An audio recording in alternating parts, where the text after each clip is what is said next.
Hello, guys. Hello, hello. Hello, everybody. How's everybody doing today? I have some free time, so I thought I'd, excuse me, guys, play a little bit of Bloodborne today. How's everybody doing? Let's see.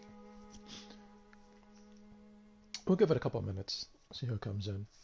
Uh, Real quick, I thought we'd do a different build. I was thinking, guys, right, and I'm not quite home yet. I go home next week. I'll be home Friday, right in time for the weekend, so maybe I'll do a little bit of streaming Saturday, and we'll get back to the regular schedule in a couple weeks. For those of you who don't know who I am, my name is Frank Gallows, and I usually stream every day, or as often as possible, folks. But I do have some free time, like I said, so I thought I'd do a little bit of Bloodborne. I was thinking about the build we were gonna make, and I thought we would do more of a universal build. I've been looking at a couple calculators. Thought we start over and we'd have a build where we can look at most of the weapons. So we're gonna do a very specialized build.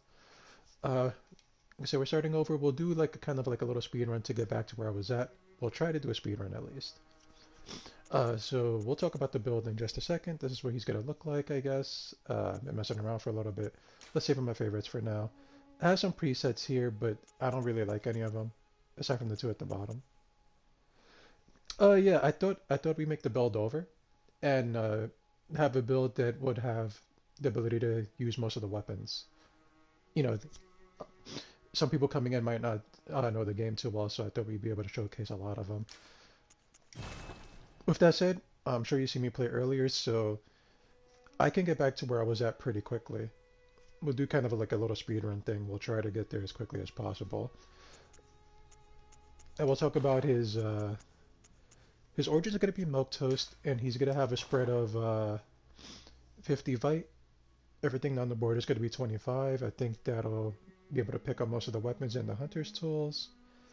And yeah, all we need is a name, right?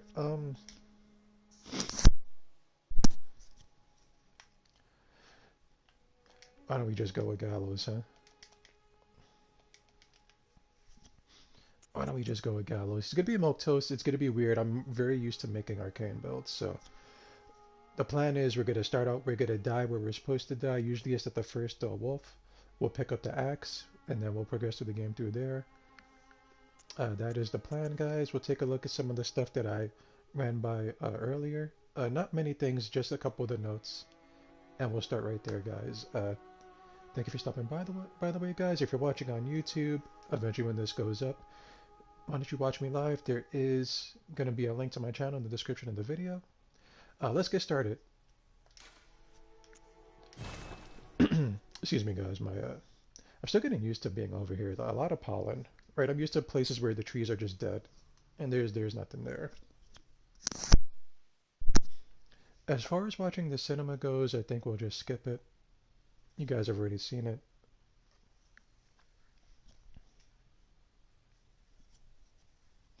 I've been thinking about this game for a while. So with this spread, guys, we'll be able to grab most of the weapons. We can look at them. We can upgrade them slightly. I don't remember where all the bloodstones are. We're gonna have to really rely on the blood gems and the weapon upgrades to make them of any use, but should be okay. We should be okay for the most part. Now there was one thing I skipped here, like a major little thing here. Seek pale blood to transcend the hunt. Like you see, we're all locked up. Right, ain't nowhere to go. There's an over from this side. This is where your stuff goes at.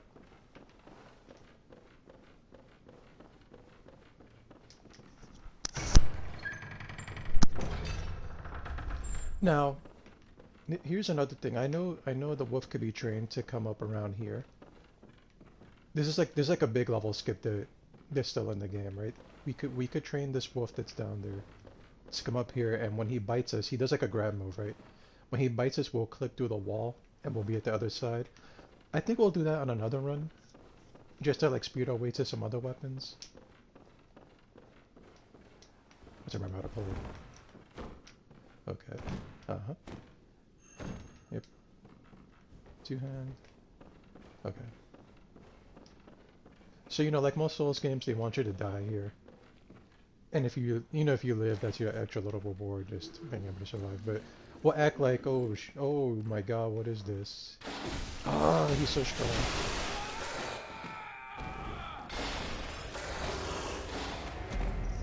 Right, for most new players, you'll usually die there.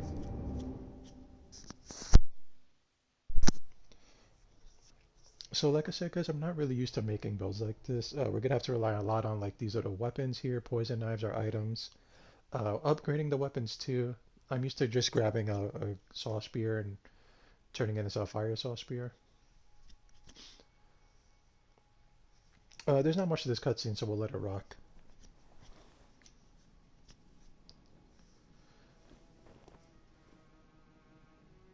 And there you go, guys. We are in the hunter's dream. We woke up in a strange place.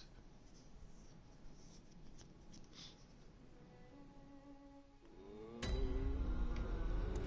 we go. A lot of nothing. Take a quick look around, guys. Let's see what there is for purchase. I don't think there's really anything here. Nope, no weapons. Funny enough, there is the Arnhem Hunter set there. Here we go. So the plan is we're going to grab the axe. And as far as guns go, we'll just grab the blunderbuss. Make my life easier.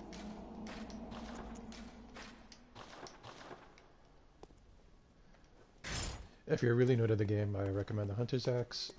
Mostly because its charge R2 is the spin to win. You can cheese a lot of the enemies in the game with that. Its regular moveset isn't the greatest. It's non-transformed moveset, rather. We'll grab the notebook. I don't think I talked about the notebook before. It's what you use to leave messages for people in the world. Alright, so say I wanted to use it. I can't use it yet.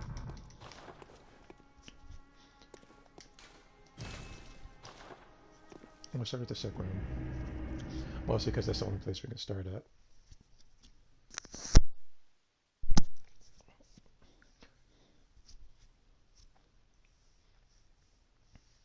Like I said, we'll do a lot of running, which is what I do in this game a lot to begin with. That's what you do in most Souls games, I guess.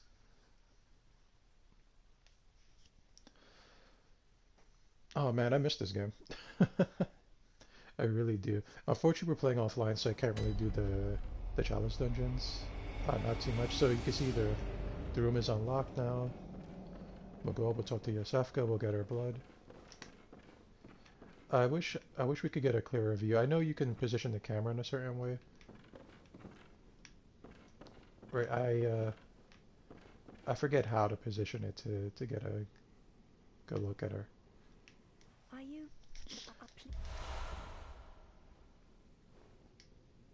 I didn't mean to do that, but it works. Now, and good. Good hunting. She wishes us well. So now, hopefully, with your weapon, you can beat this enemy here.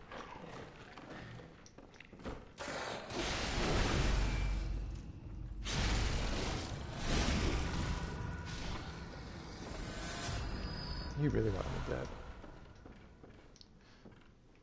And there's theories, because I know you came here with a friend. I do believe that was implication you came here with somebody to get a blood transfusion.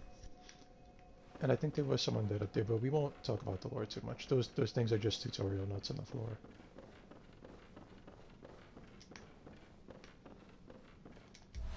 Have some extra blood vials. We'll just make sure this is okay.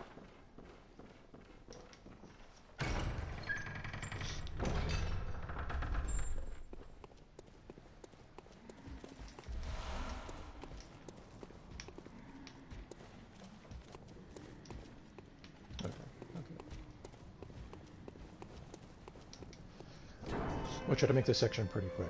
As quick as I could possibly make it. It has been a little bit, guys, so I gotta get used to this again. But it is like riding a bike. We'll grab the blood vials.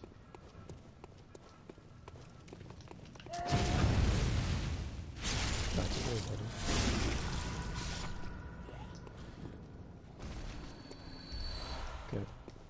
And you know, since I do have a weapon, usually I would run by all these guys, but we'll just grab all the extra goodies.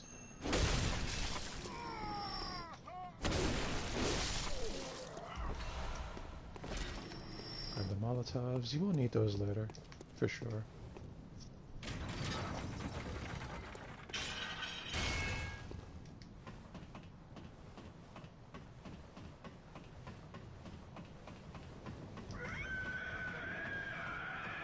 Great ambiance in this game, really good. If I remember right, this whole game takes over the course of just one night, so you get pretty OP in just one day. We'll grab the lantern, we'll talk to Gilbert. Oh, you must be a hunter. I'm Gilbert, a fellow outsider. That is one thing I really don't like about this game is it uses the PlayStation's, I think it's called gyroscopic controls. So say I'm button mashing, like me shaking the control will make me do emotes, and that's unintended. I do not like that. Especially since I have like a real shaky leg a lot of the time. But I think we talked to him as much as we could. It's pretty sick. No, you can't turn it off. Can't turn it off at all.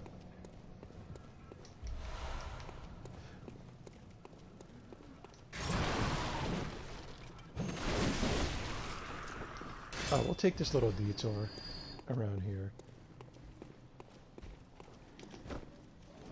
I think you see they're really not paying attention to me.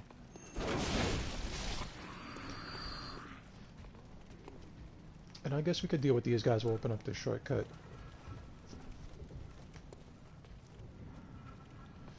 So this is why the axe is so great, especially in the beginning of the game. Right, because I can literally just come here. A big old spin.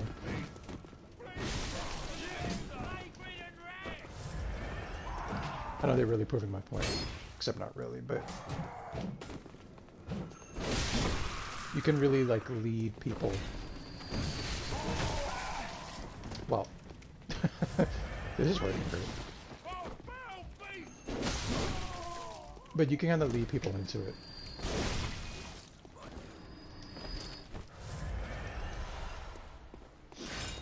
Oh, but that said, it's not God tier at any point. I think one of the most God tier weapons is like the pizza cutter.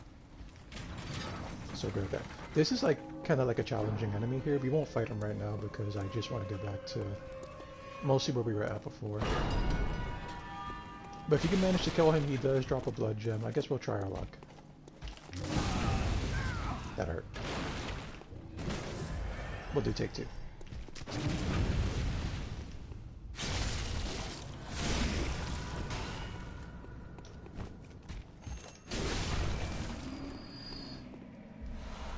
So sometimes he drops a blood gem. He just dropped a blood vial. I know some people farm him sometimes just to get that little like attack boost, but it's not really worth it. Unless you plan on just staying here for a long time.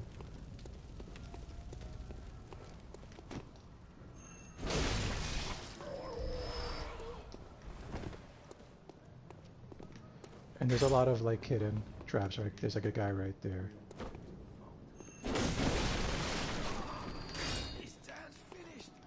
Yep.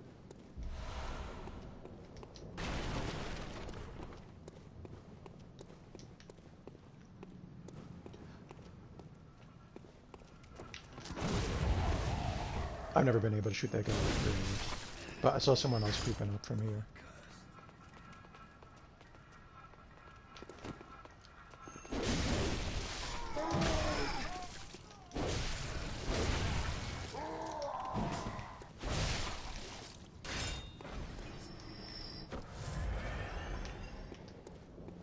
Okay, what I think we're gonna do is we're gonna make a mad dash as soon as I... Alright, mad dash time. Start running. Get our stamina back. I do want to grab that, but we'll grab that later. This guy can still tag you, even if you're pretty far. Your best bet is to zigzag.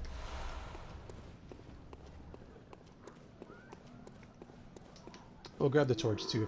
This guy, no matter how you sneak up on him, he will turn around. So just be ready for that.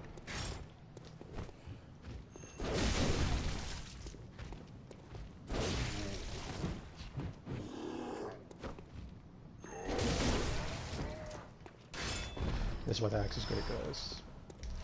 Grab the torch.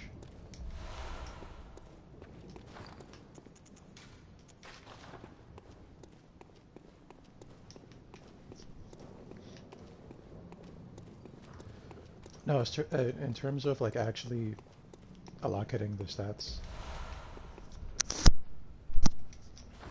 I think we'll go for like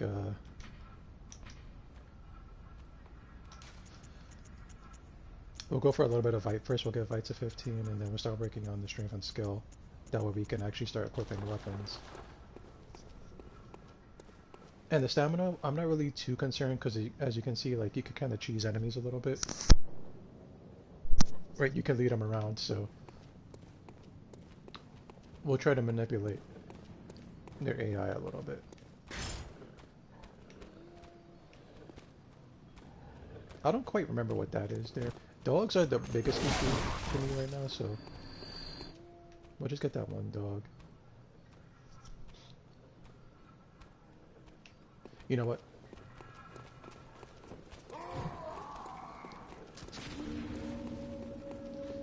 When you hear that sound, did you hear like there's like a weird kind of like moan or tone? That usually means there's a werewolf nearby. Especially right here, like that signifies a werewolf. Or a beast, whatever you guys want to call them. Just call them what they are.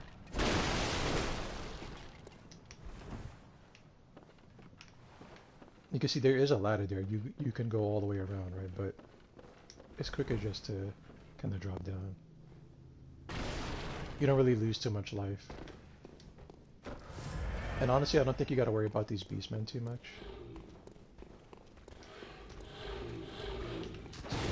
I mean, unless you're new.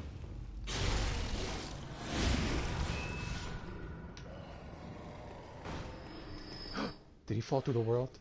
He had an item on him. Oh.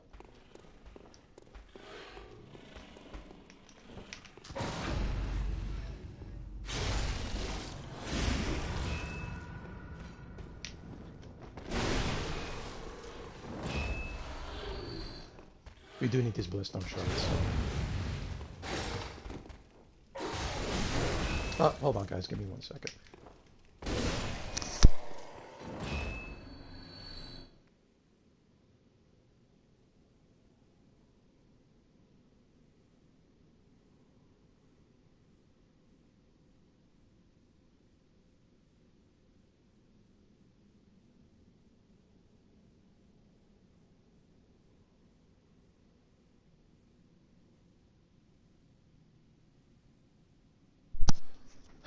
Alright guys, let's grab this.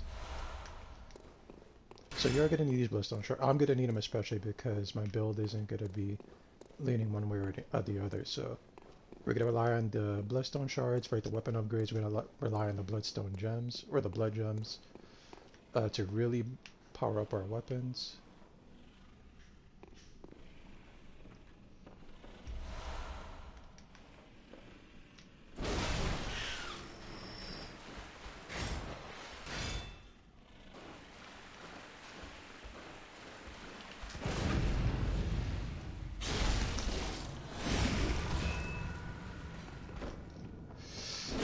Okay, I didn't know if I was gonna make it or not. There's your hunter set. The armor doesn't matter too much, guys. I think I said that before. Right, and this is kind of the titular armor set for the game anyway.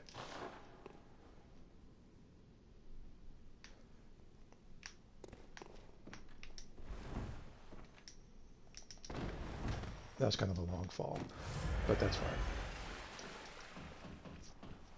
I think we'll open up the shortcut first before we do anything else too, just in case.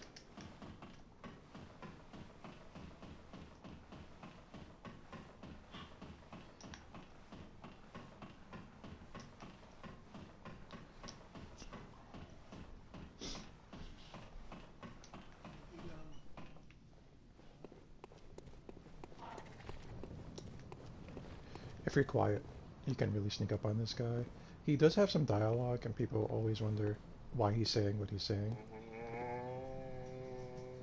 But you won't worry about that too much right now.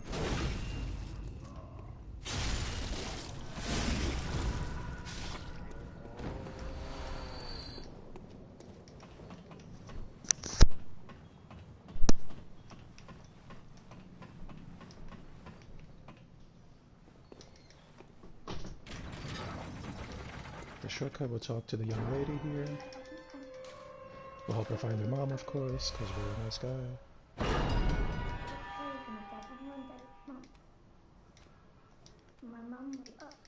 So she wants us to find her mom. Mom's looking for the dad. Like I said, we'll try to be as quick as possible. So that's not really anything over there. There's nothing much to worry about.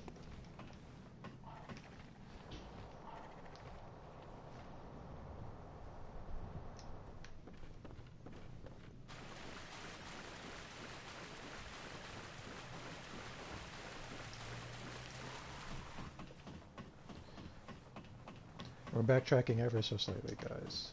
Ever so slightly. Luckily, none of the riflemen saw me. I don't gotta worry about them.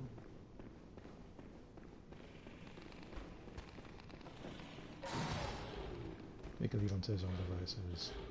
I usually don't kill all these enemies, right? I'm sure you noticed that.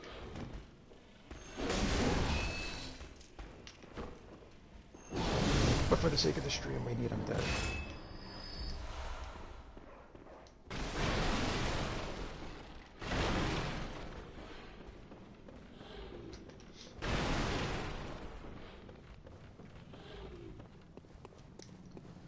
Eileen, she looks awesome.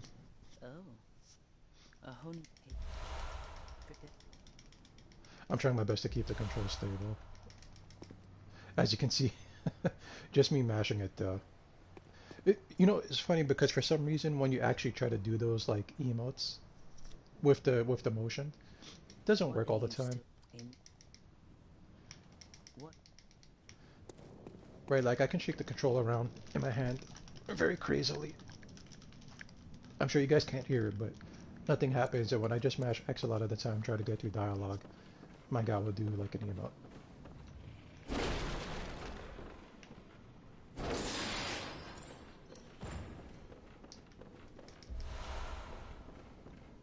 I'll grab this all spear right here, guys.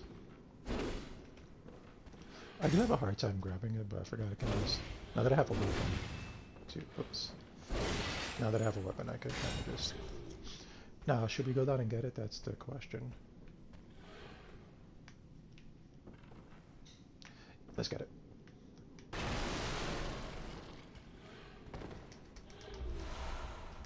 There are a couple rats here, and if you take too long, sometimes they will turn around and try to kill you.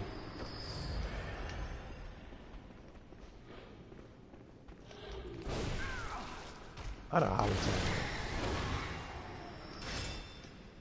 And let's take a second and look at the saw spear, even though we've seen it already. So there's the axe, guys.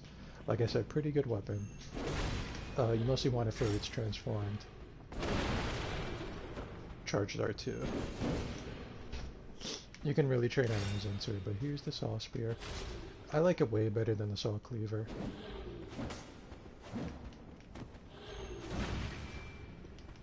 Charged R, I mean, it's R2, it's heavy attack. Pretty good. Pretty good. Pretty good. Okay. Now I'll switch back to the axe. Now a couple things. You will need some of this madman's knowledge as well. And being as we've been to the Hunter's Dream one time already, activating this should get us to wake the doll up.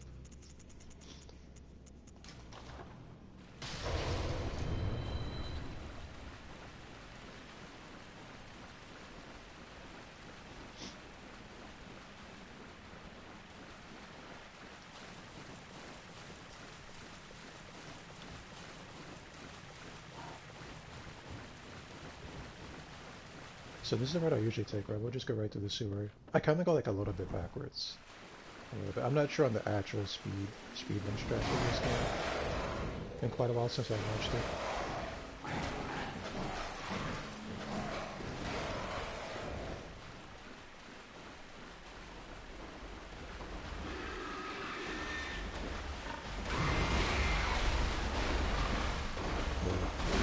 That was bound to happen. I prefer for him to like to try to do the belly splash. It's clear he's not going to do it right now.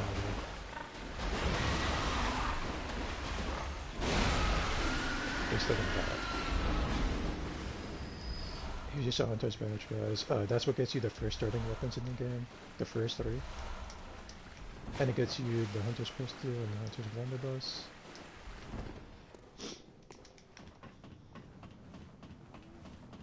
Like I said, we're going a little bit backwards, right? So we're not going to fight Gascoigne yet. We're going to open up the shortcut. And I would like for this troll to get lit up on fire. Sometimes it happens, sometimes it doesn't, for whatever reason. Nice. That way you could just hit him.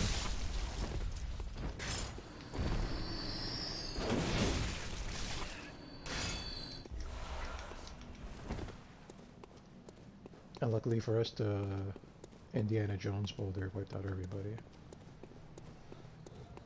You see, from the sewer though, I could have easily just came up here. Right, you see we were just down there. And used the shortcut. I do like that way we could kill the troll easily.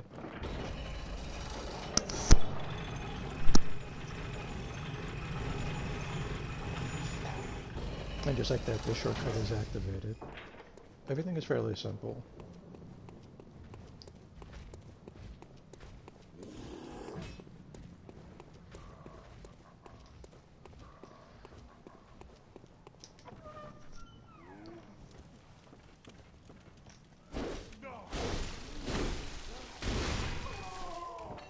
This is a shortcut here, but we'll grab all this stuff here.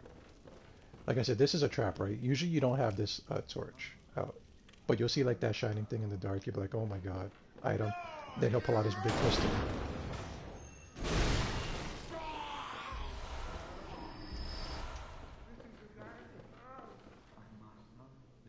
If you're very still, you can hear them talking. We'll come back to that another day though.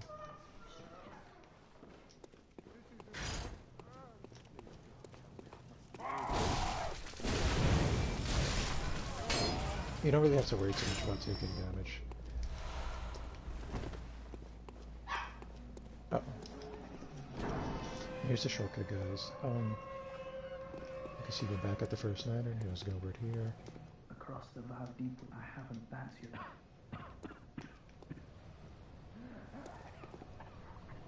Right, and there you go. So,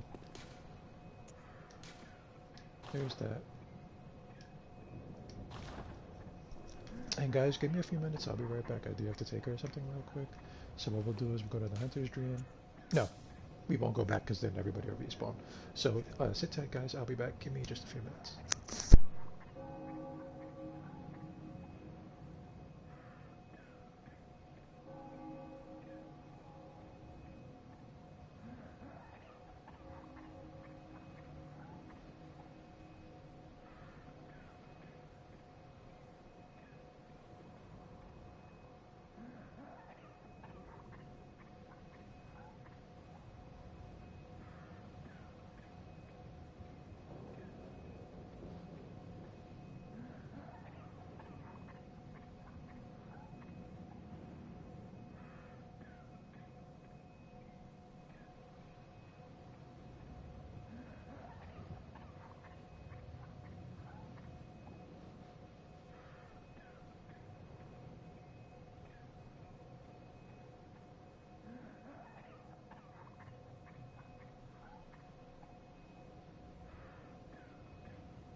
Alright, guys, sorry. Sorry about the wait.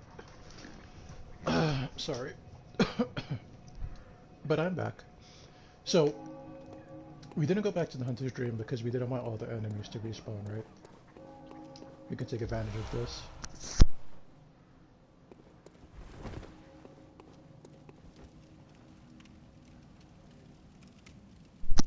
Excuse me.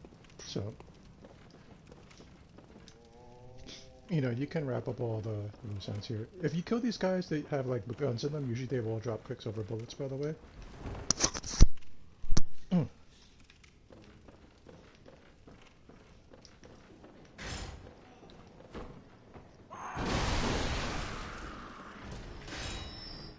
And there are enemies hiding here, as you can see. AI is a little bugged.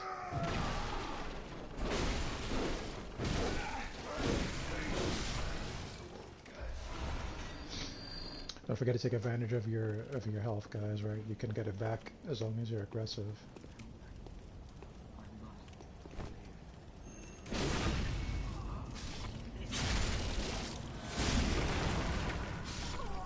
No, there are two wolves patrolling, right? But they are easily exploitable.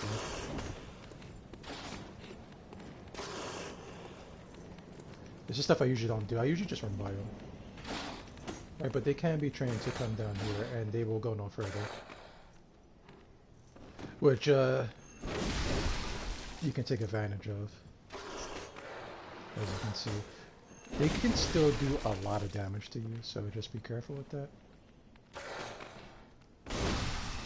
Right, try to just pick and choose what you gotta do to them. That's not good. That was really not good. Let's get our health back to full, because we can't really afford to get grappled. But as you can see, you can take advantage of their AI and their tether. They're not programmed to walk in this building. Which luckily for us means free to hit combos. You can see they don't really drop anything either. So killing them is purely for like the blood echoes. I want to call them souls, but they're for the blood echoes.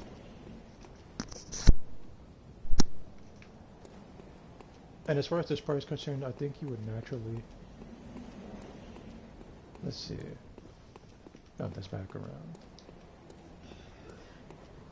But as far as back here is concerned, right? There we go. We're gonna need all these glowstone shards, guys. We're gonna need a little bit of luck to get some extra ones, too.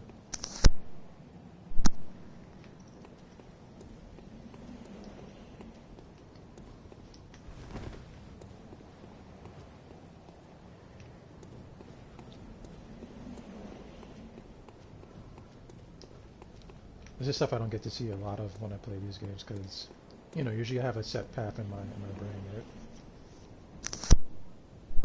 We can take a moment to appreciate the ambiance. Right, very, very Victorian. Very gothic. Aesthetic. Right, the sun is about to set. It's about to be a beautiful night. A lot of caskets. A lot of caskets, but is there anything in them? For the sake of the game's engine, no, not really, right? The stuff that has people inside you can't get through. And I don't think you can clip through the casket and see anything in there necessarily, which would have been a nice touch. But you know, they're trying to save memory, so we'll give them the free pass, right? I do want this item down here. I don't think it's anything special though. What we can do is put the nope. Oh. We'll do the music box for now. And I do believe, I feel like I messed something up here. You should be able to summon Gascoigne, or Gascion, however you want to call him, right? You could summon him for this boss fight. Now, do we want to do this boss fight right now? That's another question. What do you think, guys?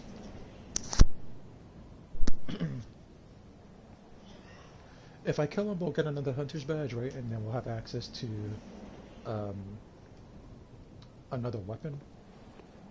I forget the name of it right now, but it's like it's the sword that turns into like a hammer. I guess we should do it, right? On the only, okay. I'll try my best not to. Okay. Let me take care of all of these guys. Now, usually I would go in here with the Molotovs, right? The axe isn't so great for him. Also, we didn't level up, but should be okay. You know what? Let's take some precautions, right? We'll put a Molotov there.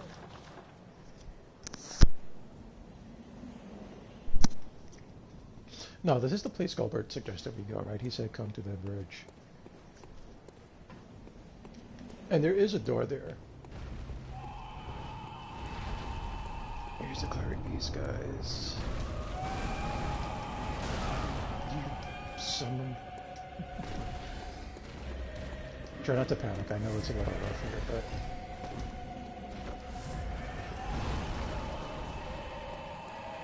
music is great.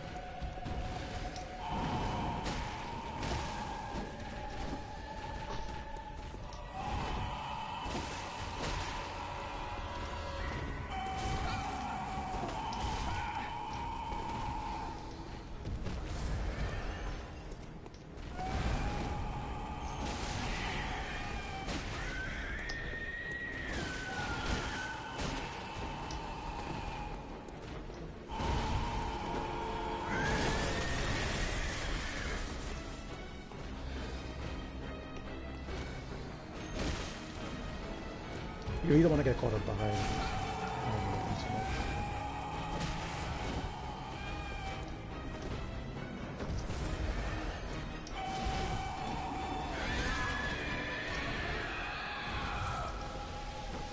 You know what, we will switch to X.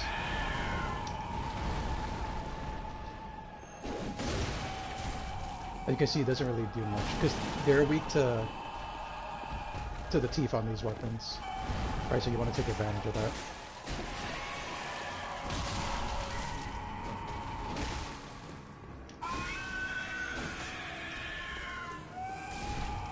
He's really surprising me because they usually do their grab move.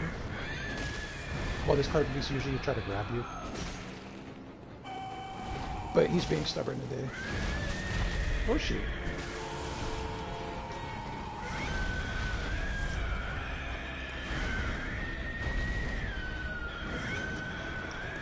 The worst thing if you're not used to fighting enemies like this is their big windshield wiper attacks.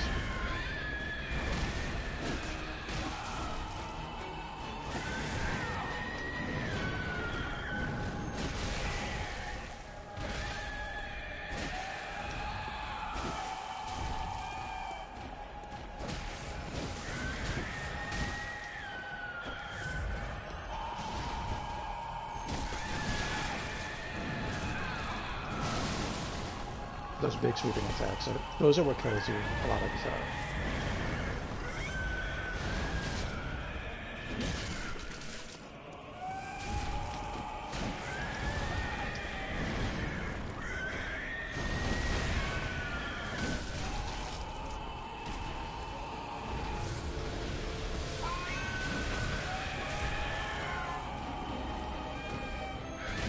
Here's the grapple.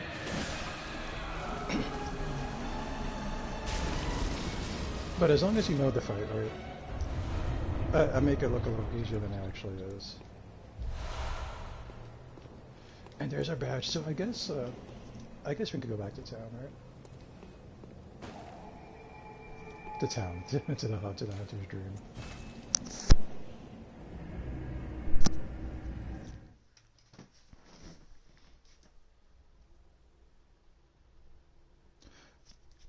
And we'll grab the weapon, we'll do some stats, even though I don't think we have any points. As you can see, the dollars are rate now because we did get some madness.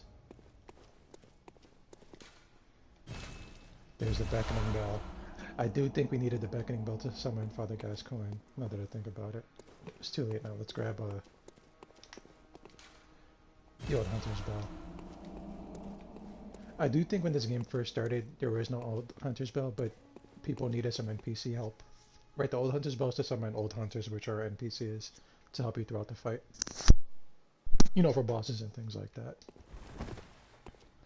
We'll talk to the doll. Hello. Actually, Very well. let's take a look at what weapons we got. Every time you get a hunter's badge, guys, it does open up what the shop sells, right? So you can see the saw cleavers here, the saw spear, the axe, the threaded cane. Those are from getting like the first badge where the pig was at, right? And then you get the clerk hammer from killing the cleric beast. You get the clerk hammer, and you get the repeating pistol, which repeating pistol is pretty strong. It uses 2 blood bullets instead of 1. Take a look at the clerk hammer. A trick weapon typically used by healing church hunters. On the one side, an easily handled silver sword. On the other, a giant obtuse stone weapon characterized by a blunt strike and extreme force at impact. The church takes a heavy-handed, merciless stance towards the plague of beast, an irony lost upon the wielders of the most symbolic weapon. Of this most symbolic weapon, which, you know, we'll buy these items, because that's the whole reason we're doing this build, is to be able to look at them all. And we'll make the... I think we've seen enough... Oh, we can't use it yet. 16 and 10. Okay. Can we use this pistol? Alright. Fair enough. What we'll do is... So these are like your souls, guys, right? The gold blade dues are like souls. You can pop them, get some extra levels or currency, whatever you want to use them for. So we're just going to pop everything we have.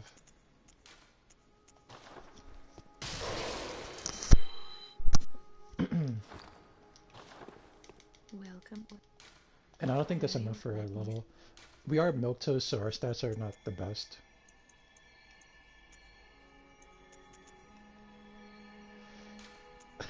I think that's just enough for it. Farewell, maid. This is kind of like a gimped quality build, so we should be able to use the clerk hammer now. And we should be able to use the repeating pistol. Repeating pistol is good if you're not really like a blood tinge kind of guy. Like I said, it does use 2 bullets, but that does mean extra damage. Let's compare it to the blunderbuss. Right, blood attack, when you do blood build, right, your blood tinge is what determines your blood weapons and your pistols. Right, that determines how much damage they do. But this off the bat just has higher blood attack. So you're sacrificing ammo. Let's fire off a shot. You can see it's double barreled. And both those barrels fire at once, right? So use 2 bullets. It's not a big deal.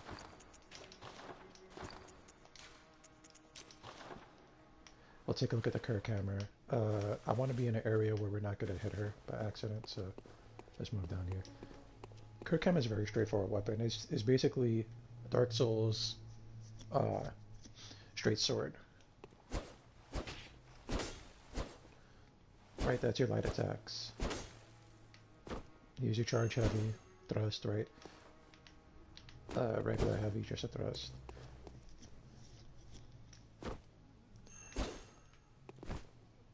And you can't combo it into itself, right? Like the saw spear.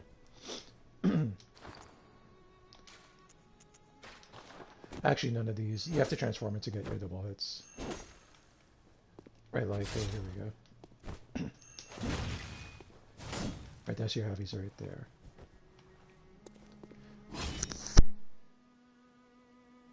That's a transform. I don't really use this weapon too often, almost never. There's your light attacks.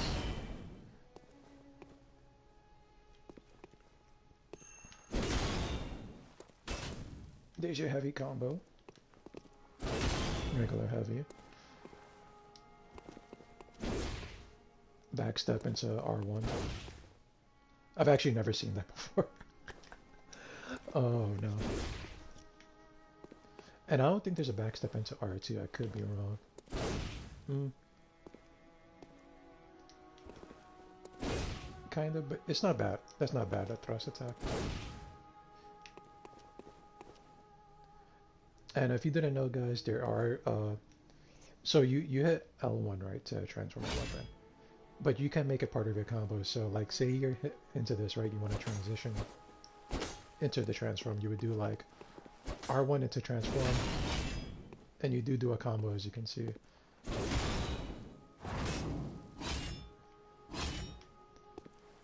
So if you're in trouble and you realize that you want your like transform or untransformed, you can combo into it. Still get some damage up. And I'm not sure if this transitions over into the next. It does transition back and forth, so you can really play around with it and get some good hits out, and stay safe depending on how well you know your weapon.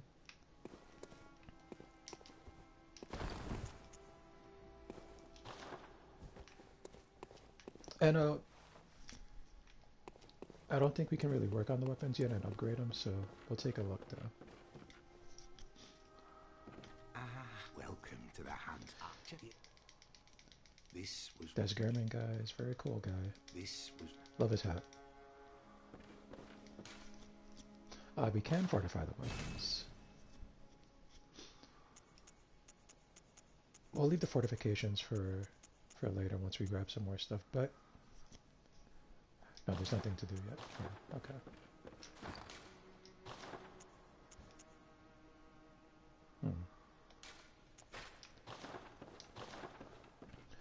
And we will mess around with this Kirk camera since we didn't see it too much the first time around.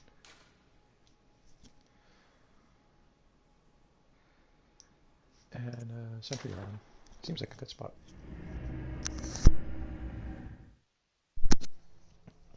So our next step is to get to find the gas coin. We'll kill gas coin, and then we'll roughly be in the same area we were at last time. But it didn't even take too long, right?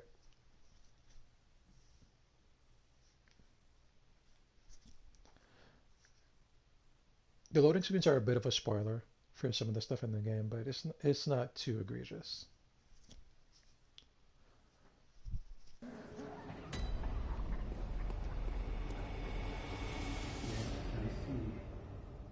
But the Great Bridge is the only way to the Cathedral Ward.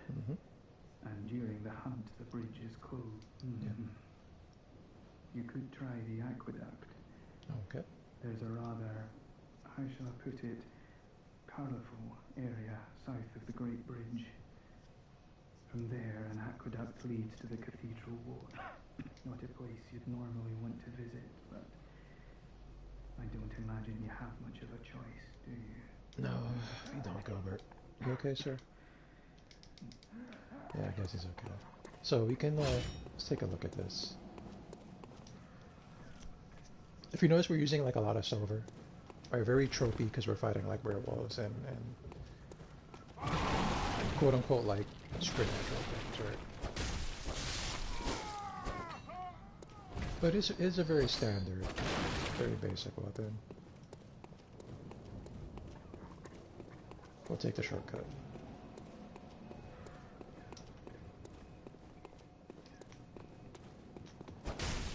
Not much to be said about it.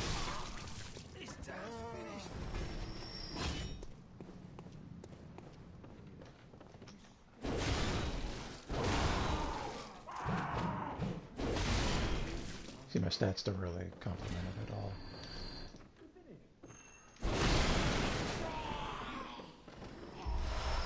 I would say the axe is better than it too. It's a very good starting weapon, the Hunter's Axe. But we'll try this out for a little while. Very much a strength weapon.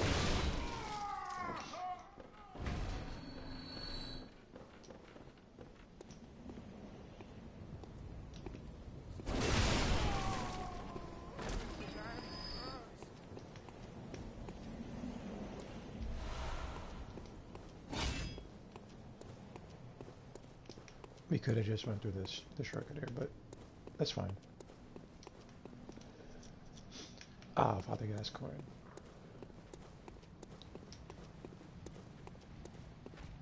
These guys actually follow you pretty far. Be careful.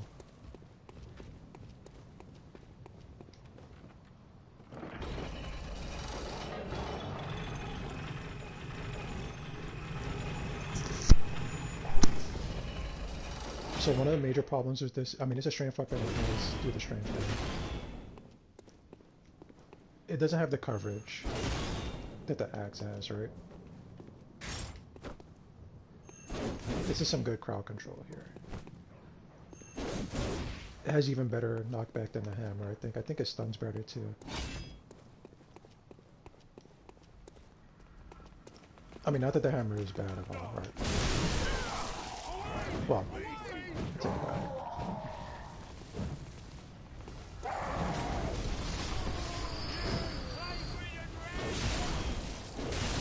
I mean, I guess it does have some good knockback.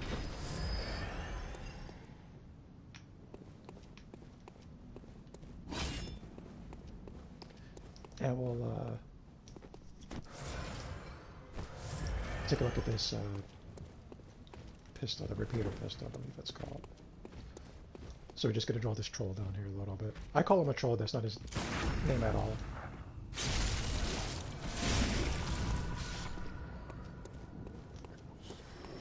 I know it's hard to compare guns at the moment, but you'll have to take my word for it. Let's just shoot him and see what happens. He has a shield up, so I don't want to hit him right away. Right, there you go. Pretty good damage.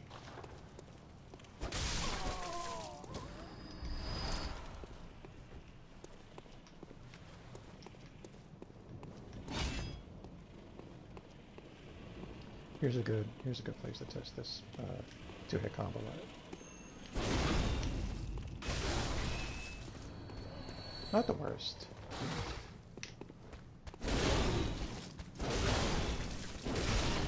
Okay. Not bad.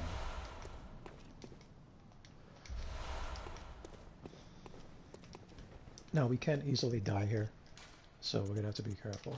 Extremely careful, actually.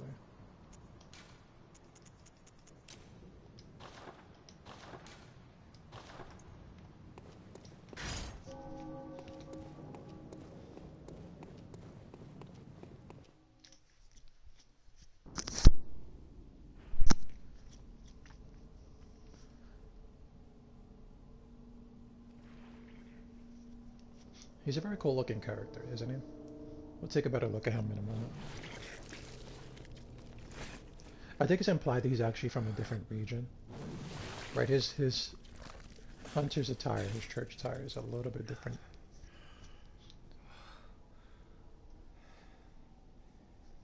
Beasts all over the shop. Also, I remember in like the beta, or like the alpha, he used to sing in Bassa, which is a direct reference to Demon Souls. If you guys didn't know, this was supposed to be Demon Souls 2 when they were making it.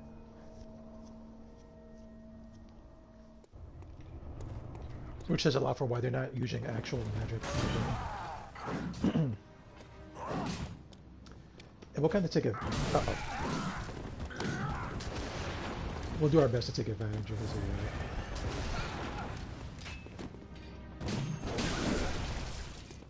Right, we'll be very cheesy.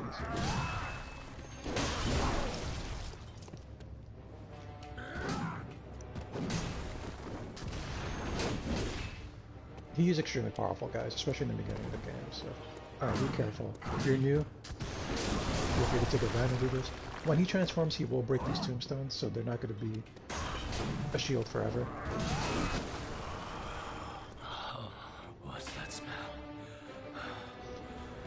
The sweet blood. Oh, sweet it seems blood. to me. It's enough to make a man sick. Come on, here, sir.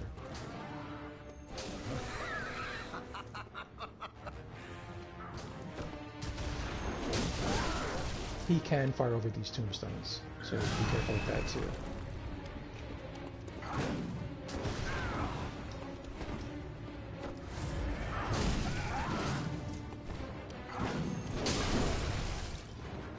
This man is over business, so be careful. Usually what you want to do is kind of shoot him. Oh god, do I stop it?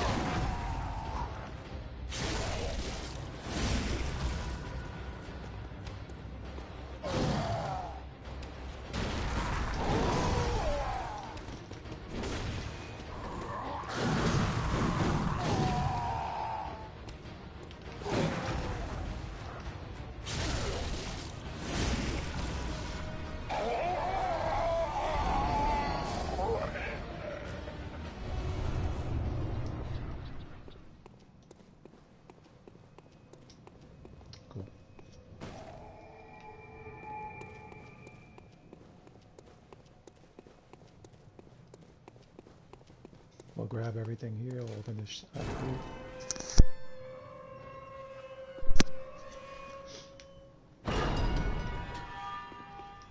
So the aqueduct Gober was talking about, that's where the pig is at.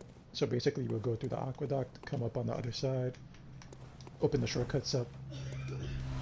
I think it is intended for you to fight the cleric beast first, right? So you would fight him, realize there's no way around, talk to Gilbert. We won't go back to the Hunter's Dream just yet.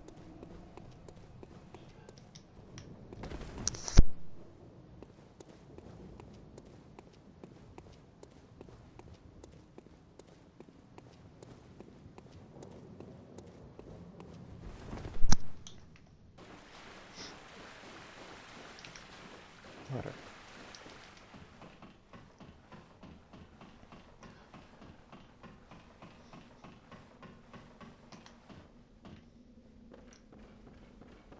Make sure you open this chest, because I think I missed it the first time around, even though it's really, really big. Right, that's to put the bludgeons in your weapon. I know we read this last time, but the Bergamorph spider hides all manner of rituals and keeps our lost master from us.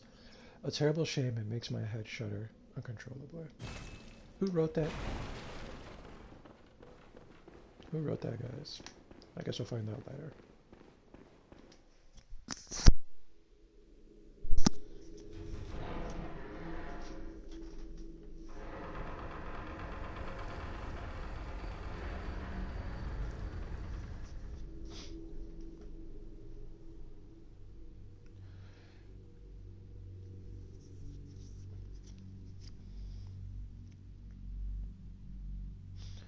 Nice ambiance. We did see this before though, so we'll kind of skip it. We're in Cathedral Ward. We'll talk to our friend here. Hmm? Oh, very sorry. Good. These hands waiting for it, but they won't scream on them. But you tell them about this here Urban Chapel. They'll be sight spread the word. Funny enough, I don't remember this dude's name. I know he was an NPC. Well, he was an enemy. And they kind of converted him to be like a friendly NPC. I know I shouldn't be asking you. If they seem odd. I know I think if I... So we're just making sure that we heard his request.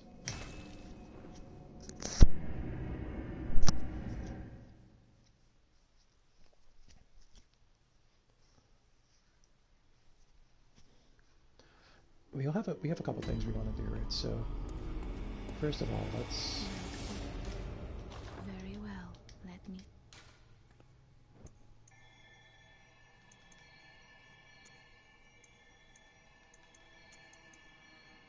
I'm trying to decide what we should do.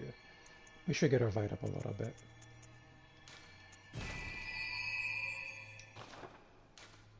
Farewell. And we're still gonna hold off on the weapons here. The moon is close. It will be a long hunt tonight. If the beasts loom large and threaten to crush your spirits, seek a holy chalice, as every hunter before you has. A holy chalice will reveal the tomb of the gods, where hunters partake in communion. So let's head to find the chalice and do some chalice dungeons in case we want to level up a little bit. This side is the chalice dungeon side. We'll probably get into that in a little bit. Not quite yet though, guys. Not quite yet. What I want to do is we'll go back to the sick room. We'll talk to the new USFCO. So we'll get her a suggestion to send people to her clinic.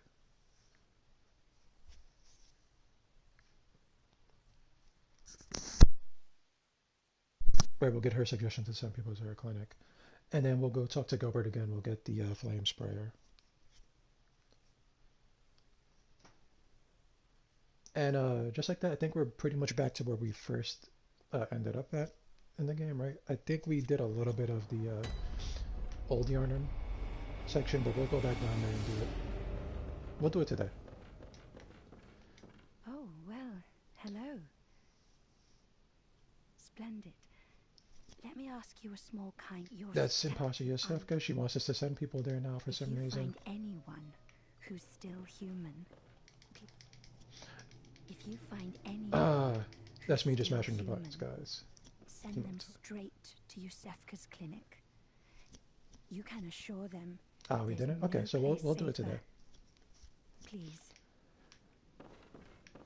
Unfortunately, I'm in the kind of area, you know, I'm visiting family, and if there's like a storm out, like I'll just lose the internet. So it looks pretty nice outside. Hopefully we don't drop at all today. If the internet does drop, like if the stream just suddenly shuts down, I will come back as quick as I can.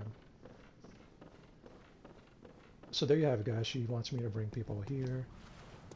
Let's switch back to the blunderbuss for now. No, you know what? We'll use this pistol, just because it's a little bit stronger. And we'll hold on to this crit cannon, mostly because I haven't used it. Right, so. Very straightforward weapon. Not much to be said, it's not really anything great.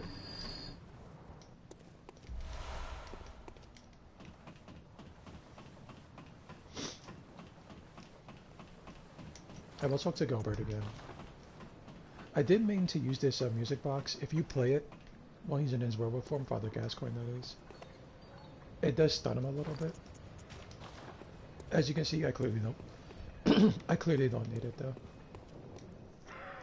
I'm afraid I'm of little help now. But before I did This dude was armed. I made no If anything, use of walking there was it, gonna get perhaps you toasted, basically. afflicted their strange. I was most fortunate. So he's happy he can die human. A very cool guy. Here's the flamethrower, guys. I know we may not have looked at it too much, but we'll take a small detour. Didn't mean to do that. It's fine. We'll take a small detour. Alright, we'll go right down here.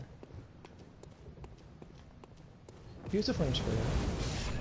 As advertised, it sprays flames.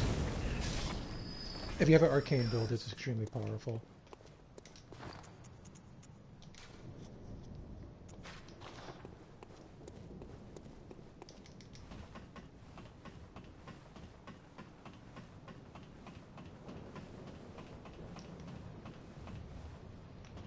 What I think we will do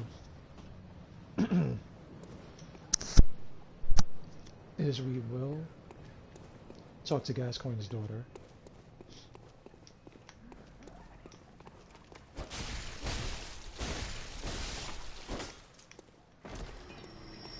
Which means we'll run over here and take this shortcut. Unless you're farming for like souls and stuff like that, or blood echoes, right? You don't really gotta kill everything. I know some people, they're compelled to kill everything on the map. Don't really gotta do that in these kind of games, guys. Sometimes they will follow you over here, just be careful with that.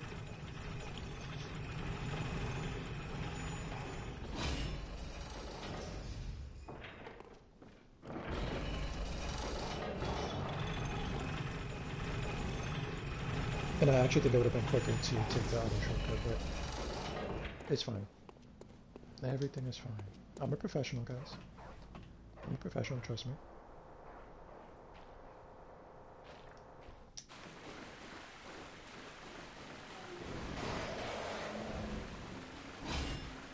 Oh, that was on purpose, I was testing you guys.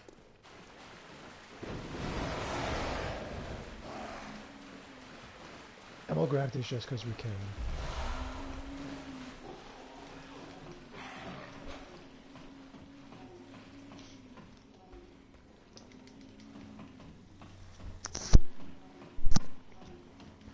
You can hear all kinds of creepy sounds going off in the background. I think that's the undead down.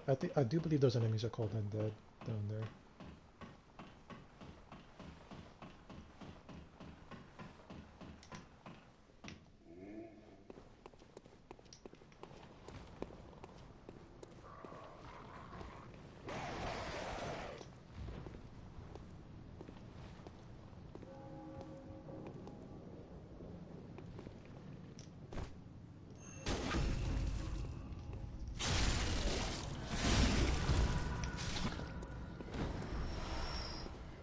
You guys know you can knock on those doors. People will show up.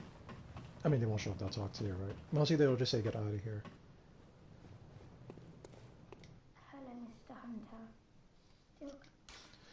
If you give her the brooch, guys, I do say this before, but you will end this whole quest line here. She'll just start crying and then the light will go out. So, don't give her the brooch. Oh, okay. I can wait. But isn't there something I can do? Maybe Mum and Dad are stuck out there, waiting for me to come and find them. What do you think, Mr. Hunter? I'll be real blatant with you guys right now, right? We'll be real blatant. Well, I'll be blunt with you guys. No matter where you send her, she is fucked. So it doesn't matter where you want to send her to. She will die either way. We'll send her to Odin Chapel though. Yes, okay. Thank you, Mr. Hunter. I love you almost as much as Mum and Dad. And Granddad. Thank you. I love you. So, you know, we sent her off. We try to do the right thing, send her to the chapel.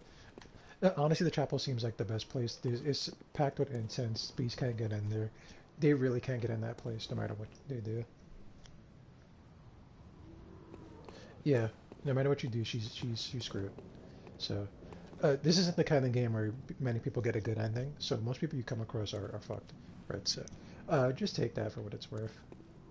You can try to do the right thing if you want. We do have something else we need to do. We need to send right, okay.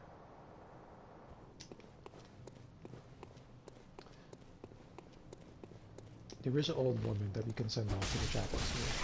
And she has a little quest line that we can follow. Excuse me, where's the excuse me.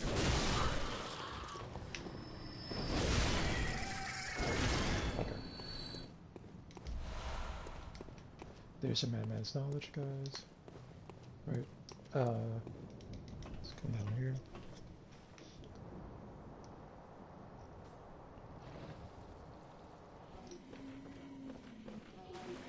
And then we could go back to the Hunter's Dream and progress the story, right? We'll just progress the story a little bit more. Ooh, that was lucky. Not today. I'm sure you guys remember that we did knock something else down. It's on the opposite side. I do forget what it is at the moment. I do know it's nothing really big, so you don't gotta worry about it too much.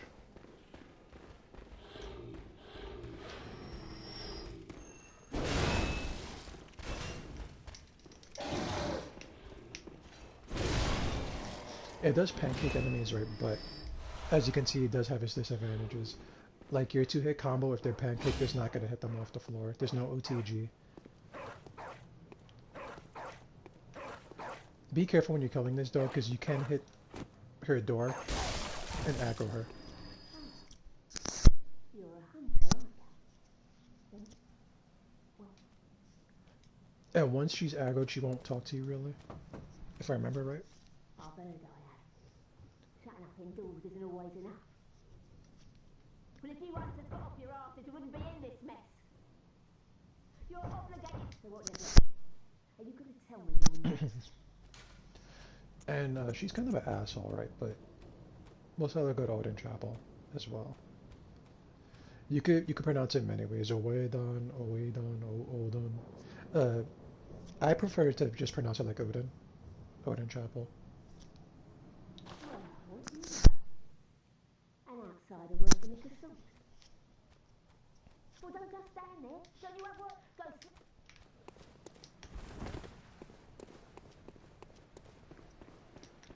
And just for the sake of curiosity, we'll check out another room.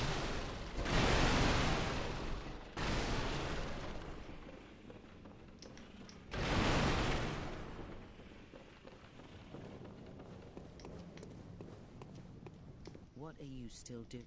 Enough trembling in your boots. A hunter must hunt. We hunted.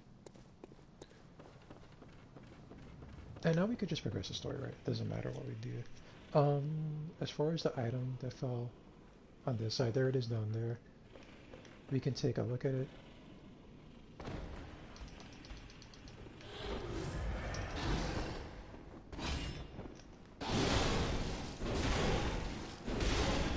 This is kind of why the camera's good, right? Because you just want to stun the enemy a lot.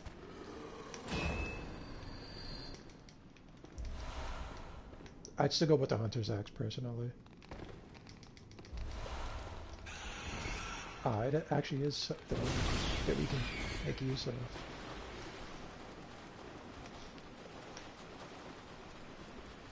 Okay, let's make a mad dash.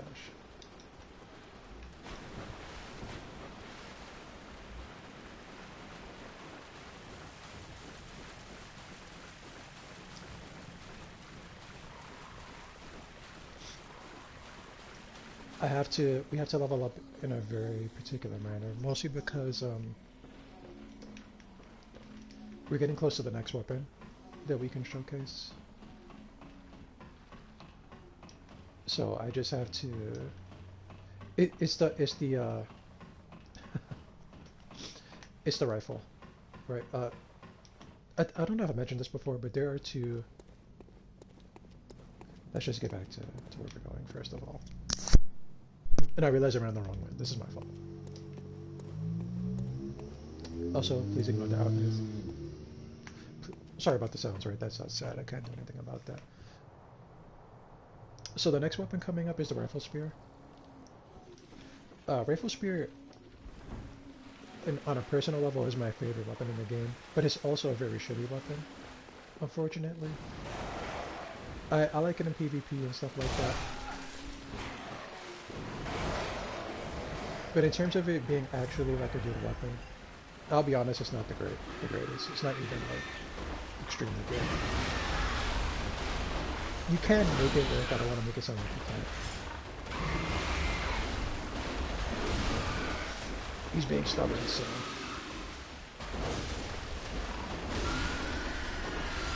we'll just take care of him like that. We are gonna have to come back to him.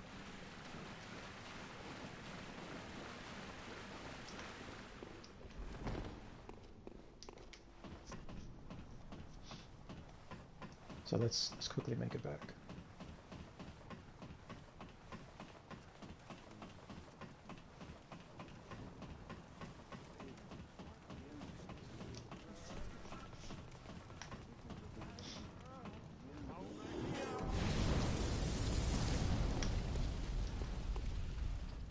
I'm gonna need the swords. Excuse me guys, I'm gonna need the blood records.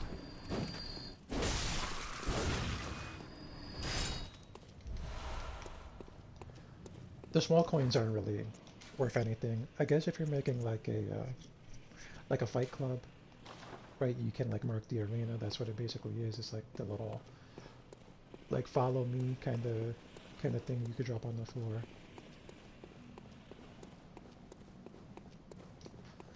But with that said, let's head back to the Hunter's Dream very quickly.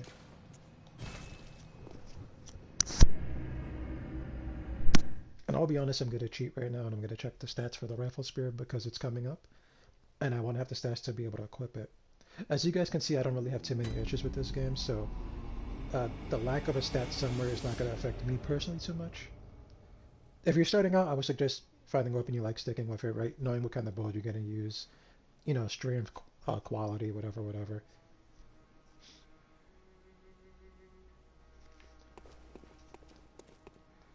Welcome home. So we are going to look up the Rifle Spear. I do think I'm going to need some blood tinge. Very well.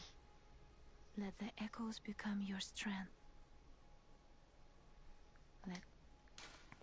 So give me 1 second, guys. I have to use my phone because I don't really have my everything here with me.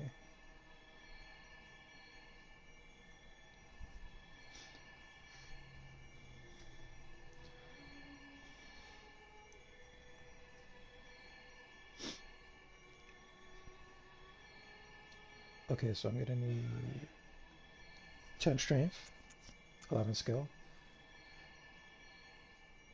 9 blood tinge. I guess we have it.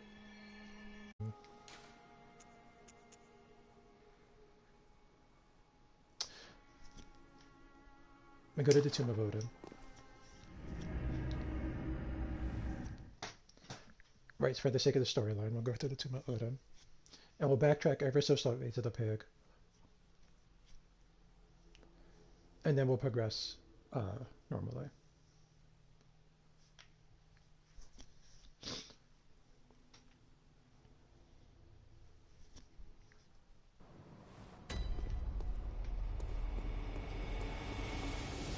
So all we're doing, guys, is we're just backtracking, right? So back the way you came. You want to go back down to the aqueduct.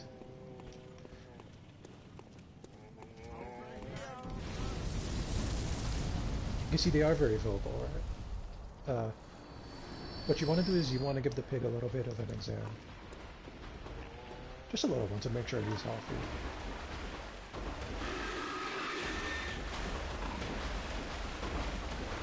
Unfortunately, like, he usually is more aggressive than this, right? I don't know why.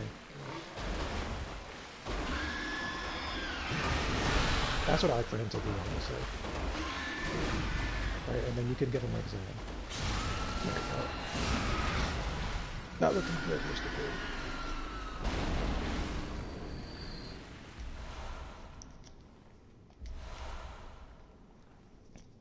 So, I think we talked about this last time, but there's the red messenger ribbon.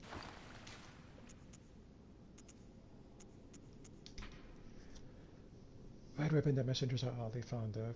The thick, pungent red was drawn from the organs of some unfortunate victim. A strange choice indeed, but perhaps for the messengers, wearing this accessory constitutes a form of mourning.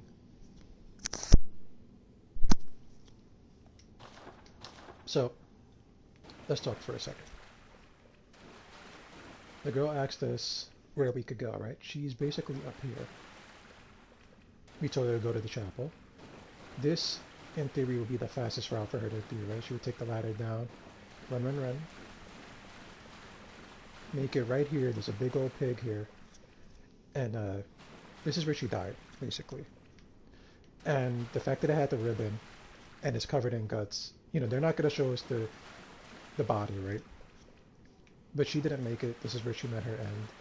You're never going to see her again. The red ribbon is all you have left of her, so that's the end of her storyline in particular. There is, you can go back to that house later, but that's the end of her storyline.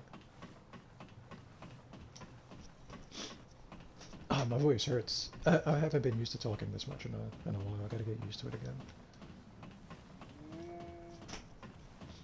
But that's the end of the little girl. So sad.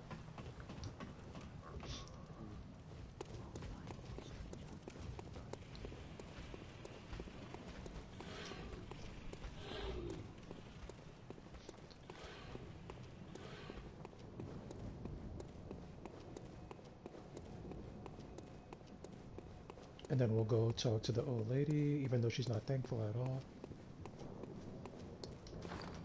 And I think for now we'll switch back to the... that might be an issue. I guess we'll deal with it later.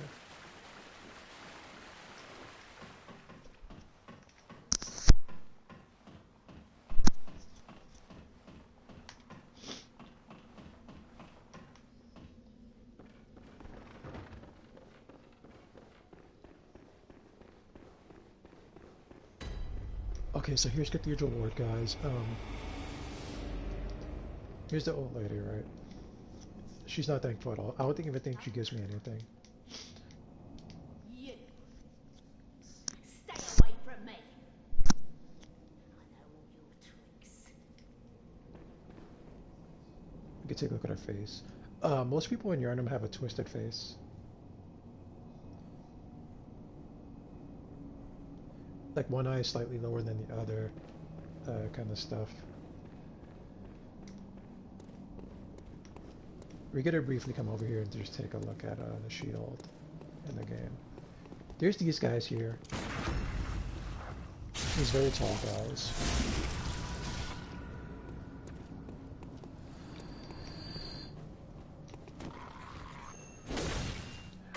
That was all.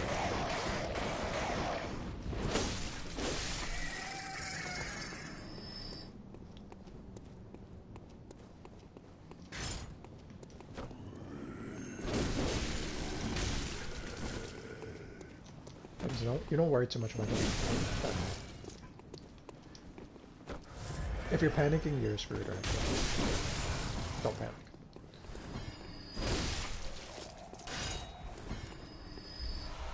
Here's the shield, guys. It's making fun of people that play Dark Souls. We'll take a look at it. Wooden shield. A crude wooden shield used by the masses who have arisen to join the hunt. Hunters do not normally employ shields, ineffectual against the strength of the beast as they tend to be. Shields are nice, but not if they engender passivity. Now, Miyazaki came to not like his original thought of gameplay. I do remember him saying that he always envisioned when the first Dark Souls came out, or Demon Souls, that he always imagined it for the player to always have their shield up and to be cautious, right, and come around every corner. As you can see, the game took a different direction over the years. It's more of an action-based game, so it seems like he came to not like shields or like the old school way of him, or he's like his old school idea of playing. Right, everything is like dodging, especially in this game. You dodge, you dip, duck, you dodge, you dodge. Right, so he's kind of making fun of people who always have their shield up, which he is one of those guys that always has his shield up, so I guess he just changed his mind later on in life. We can take a look at the shield. Here it is. It's a wooden shield. It has no defenses. It's not great. It's not completely useless though, guys.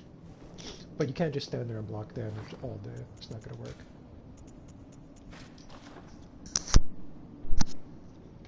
Alright, and now we could just progress.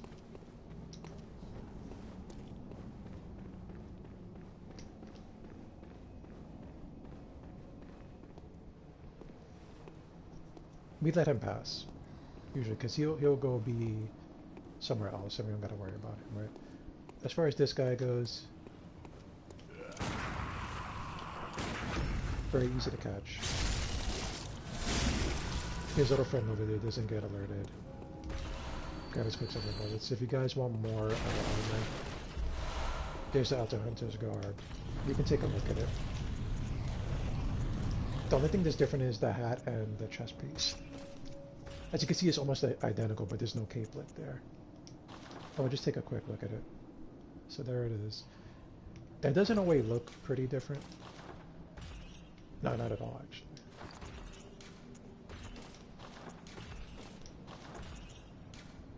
And, we'll do that. I'm sure you guys hear that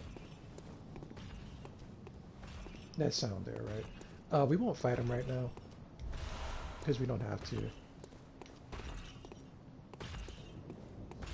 But there is a very big man walking over there. As far as down here goes, there is a couple things, but we don't need those yet.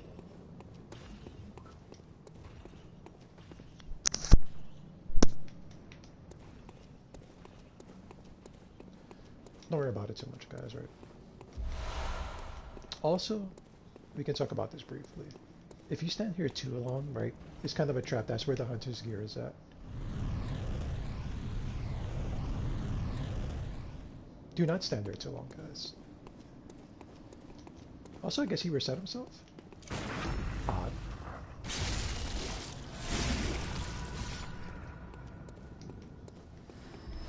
But I'll take the free blood vial. He usually stands right here and he just overlooks everything.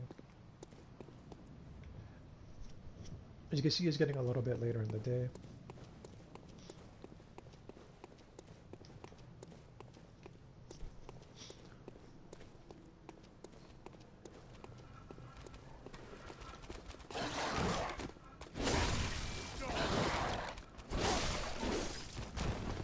Those are some of the worst enemies in the game. In almost every FromSoft game. Dogs and rats.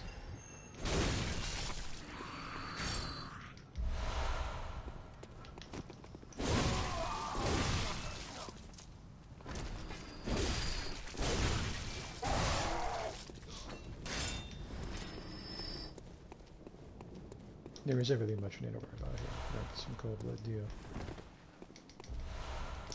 Some Molotovs.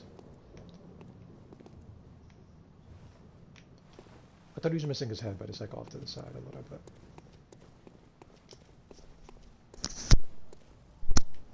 As far as this part goes, what they really want you to do is walk in here and discover there's no way to go.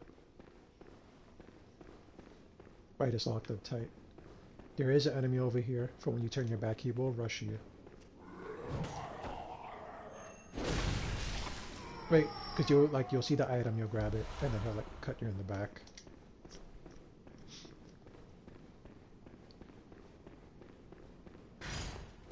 So once you explore that part, you just walk over here. What we do here is we just walk up halfway to aggro the dogs.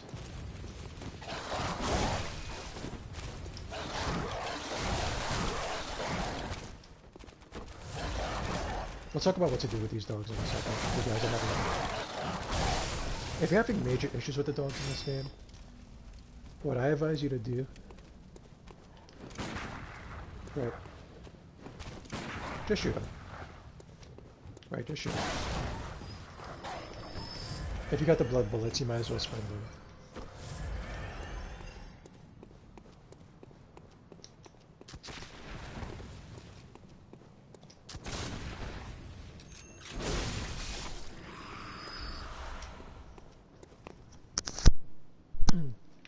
That is the best thing you could do to those dogs, especially because they knocks them down and everything. So don't be afraid to use your ammo.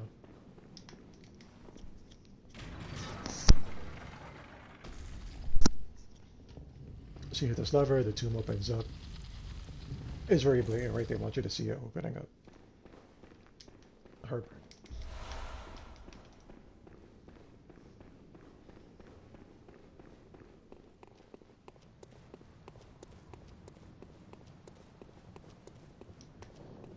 Here's an XNPC. This is same voice actor as Solar. You're a beast hunter, aren't you? I knew it. That's precisely how I started out. Oh, beg pardon. You may call me Alfred, protege of Master Ligurius, hunter of vile bloods. So, what say you? Our prey might differ, but we are hunters, the both of us. Why not cooperate and discuss the things we've learned? He wants to engage in jolly cooperation. Right, we'll cooperate with him. All he's going to do basically is give us some fire paper. Fire paper is the weapon buff in this game. We get the prey emo. Is a sacred practice. There must go. And then you could talk to him a little bit. I think we did this already, so we'll just get through it quickly. Here's the emotes. Right, as you can see, the motion controls are there, so it tells you how to tilt it to get these emotes. You can set them wherever you want. It doesn't matter if you take them off, because you can't really take them off.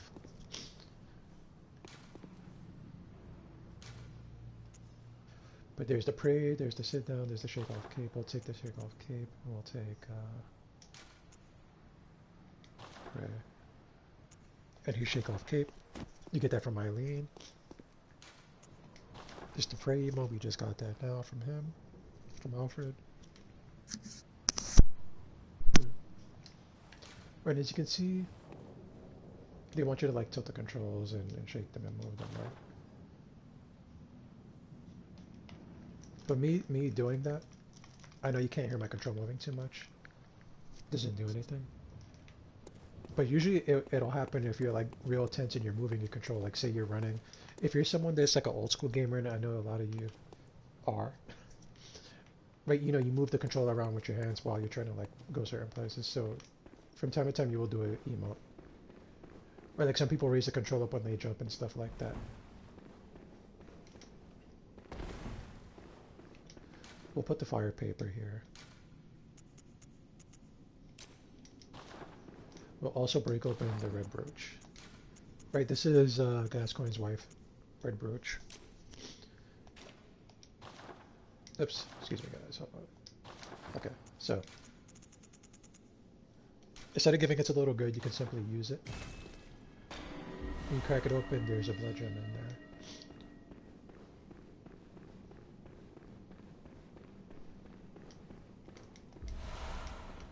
And there's your first bloodstone.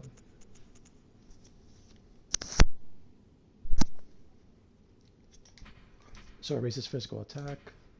There's not much to be said about it. It just tells you that they're, for upgrading your weapons, for slotting them and stuff like that. Not much to be said about them.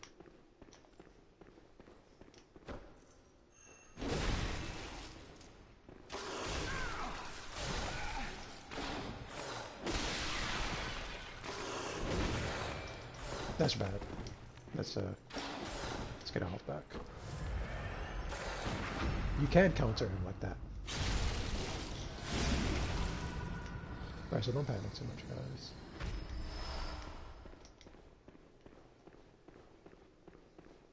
We're just making our way down into Old Yarnan.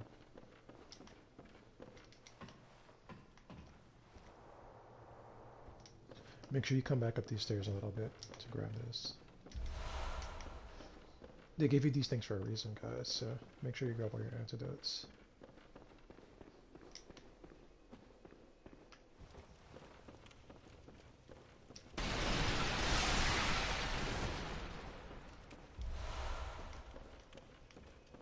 Punch and hold active. Basically what that does is that draws the attention of the beast. Like you throw it, some blood sprays on the floor, they get attracted to it. That's what the blood cocktails are for.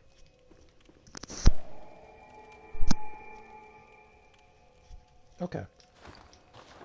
Let's go back to Dante's Dream.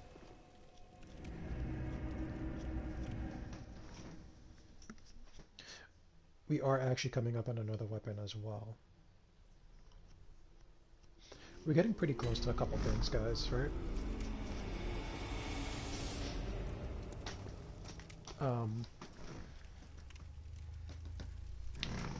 Sorry. Sorry if you hear that sound, that's me setting on the bed. What I want to do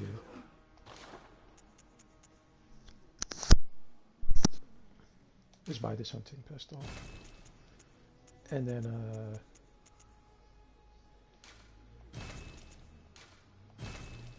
we'll just get the weapons, right? Because like I said, we do want to showcase them. Let's take a brief moment and look at the threaded cane.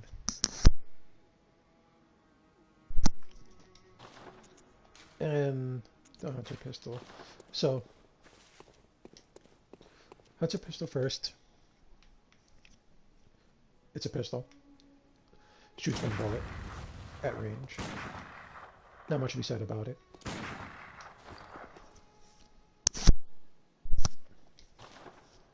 So that's the hunter's pistol. Here is the threaded cane. Untransformed, that's the R1s, guys. It's more of a skill weapon. Jumping R2. Charged R2, right. Non-charged R2. When you transform it, it turns into a whip. It does extra damage to beasts. For being a whip, it doesn't have that much range, honestly.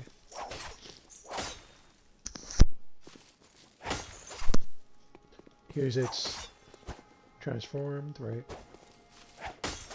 Transformed combos, backstep into R1, backstep into heavy, backstep into transformation attack, which is a thing, guys. Right, so there you go. It's not the worst weapon, but it's not.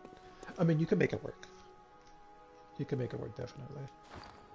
But that's the threaded cane. Here's the saw cleaver, which is the strength version of the saw spear. When it's transformed, it doesn't do extra damage to beast because it's using the blunt side of the blade. Bloodletting is what does extra damage to beast, so I take that back. Serrated, right? You can see the serrated teeth here. That's what does extra damage to beasts because it bleeds them out, right? So you're using the blunt side. There's the charge R2, regular R2.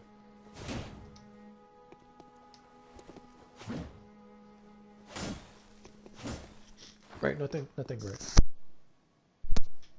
But since we haven't used it, we will hold on to this for a little bit. We'll also hold on to our blood echoes, guys, because we might need to pop some. I mean, our blood dews. As seeing as we made it to Old Yarnum,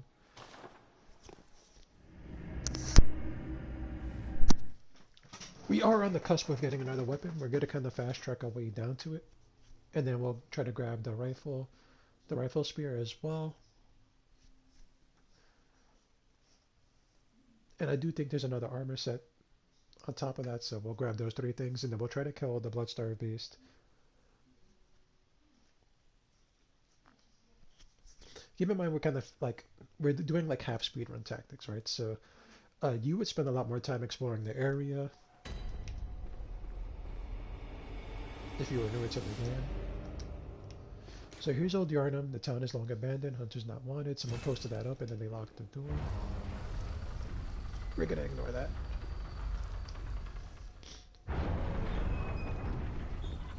Now I would say you can make a beeline, but there is a wandering madness here that you can kill.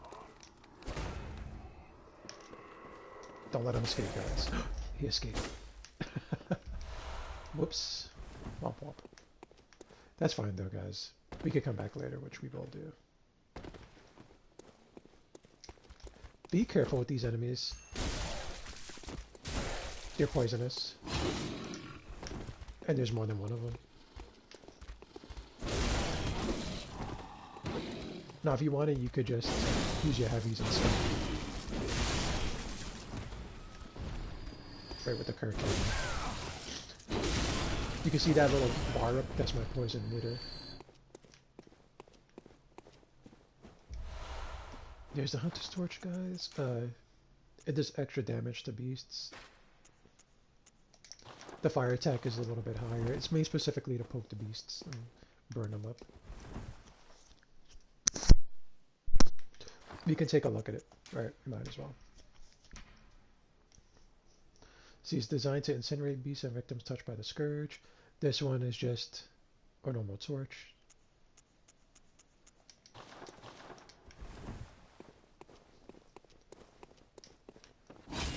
We're actually going to need to use this pestle soon, so let's stock up on our bullets.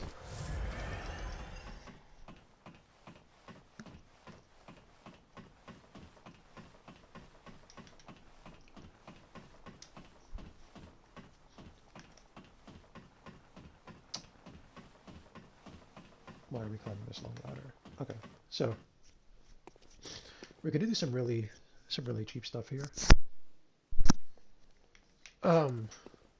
You generally wouldn't do this if you were playing normally, so let's just get ready to do the thing. Because someone's warning me. He is up there. I know you can't see where I'm looking at, but he's up there somewhere. He's basically asking me to leave. But I do what I want. Right, so we're just going to drop all the way down. Don't worry about that. As you can see, there's some hunters walking around to the left. Ignore them. A lot of heavy fire coming our way. If you just beeline, this hunter will not follow you up the ladder. See him down there? This is important, guys. Make sure you have your pistol out. Guns out. Now, the minute you make it up here, you want to almost lock on even before you make it up here.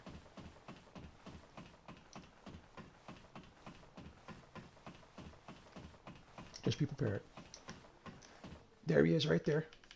Start firing. Bye-bye.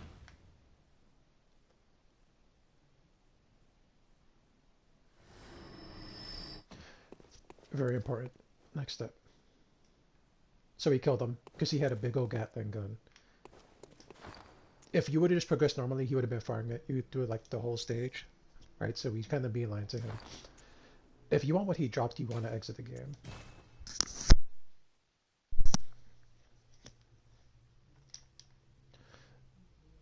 Old Dark Souls tactics, right? Knock him off the arena and then just restart the game, and the item they'll have will be on the floor.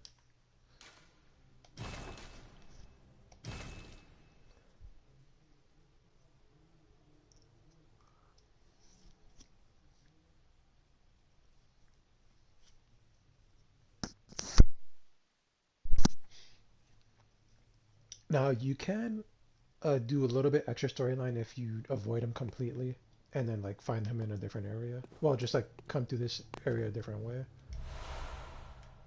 But there's the Powder Keg Hunter badge. We'll take a look at that. Badge crafted by the Powder Kegs, the heretics of the workshop. The Powder Kegs' adoration of a complex design and big booms culminate in a weapon designs that contrast with those traditionally of the workshop. So they just like big special effects, right? Big old Michael Bay explosions. The late powder kegs blister sells had a motto: if a weapon ain't got kick, it just ain't worth it. So they just like really powerful weapons. You know what?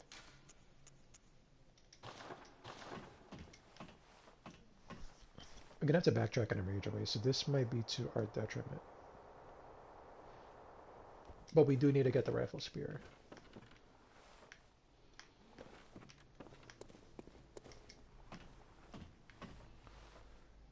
Okay. Being mentally prepared. So we gotta avoid a hunter here. There's a hunter. He is hiding in the smoke.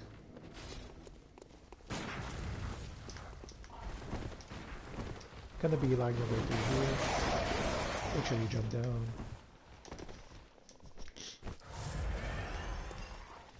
Get your torch out, guys. Secret area. A lot of beasts are here. A lot of beasts, I'm not kidding. So, get ready to run. Grab that, that's your upgrade.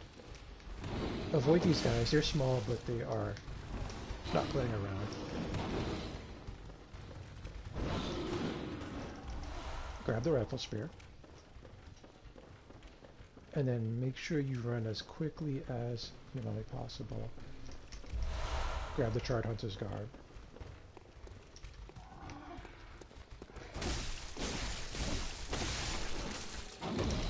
And you are safe for the most part, except not really, because you're back where the hunter is following you at, so you might want to just make another beeline. I do think he stops following you up at this point, but these beasts won't.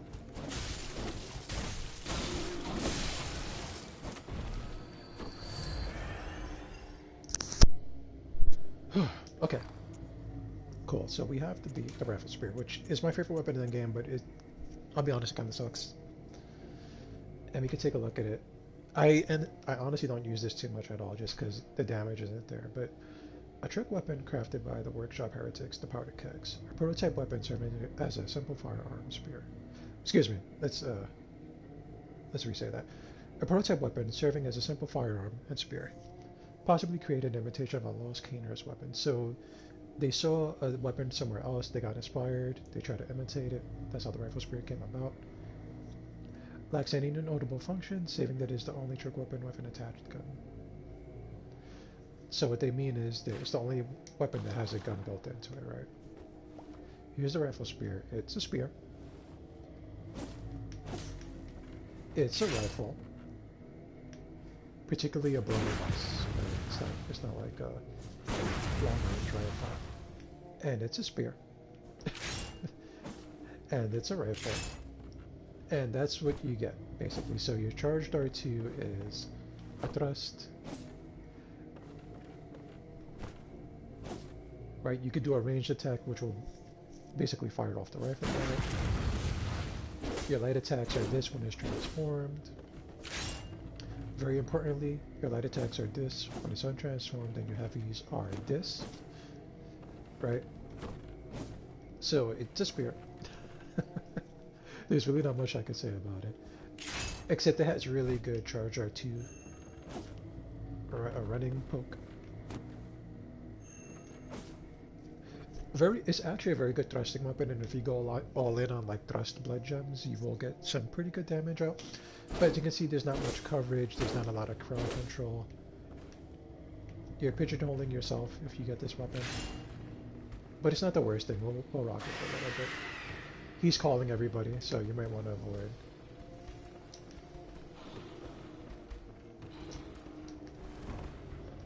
And we're going to make a beeline. Very important, guys, when you make it down here, you see that little altar in the middle of the arena? Make sure you grab the item there. You can mash, you don't got to stop and hit things. You can see I picked something up, right?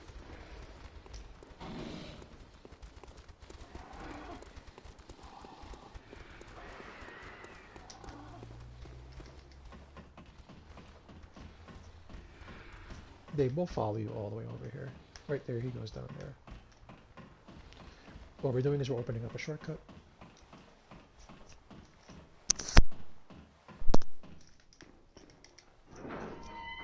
The shortcut leads to where the hunter is at. As you can see, there's the ladder. over here.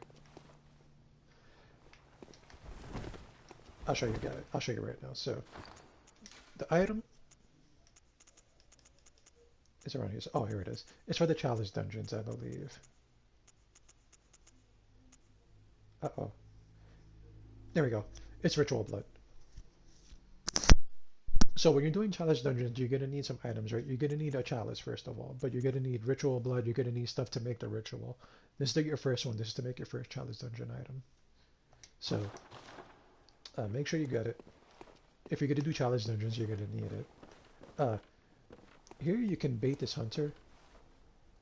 I don't know where he went. Sir?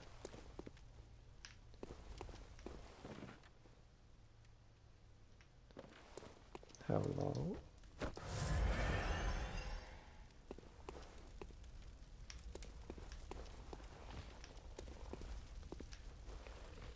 Very odd. So usually there's a hunter around here that follows you pretty far, right? You can kind of lure him down here, and once you come here, he'll trip over his own 2 feet and fall down and kill himself. But he's not here today, which better for us.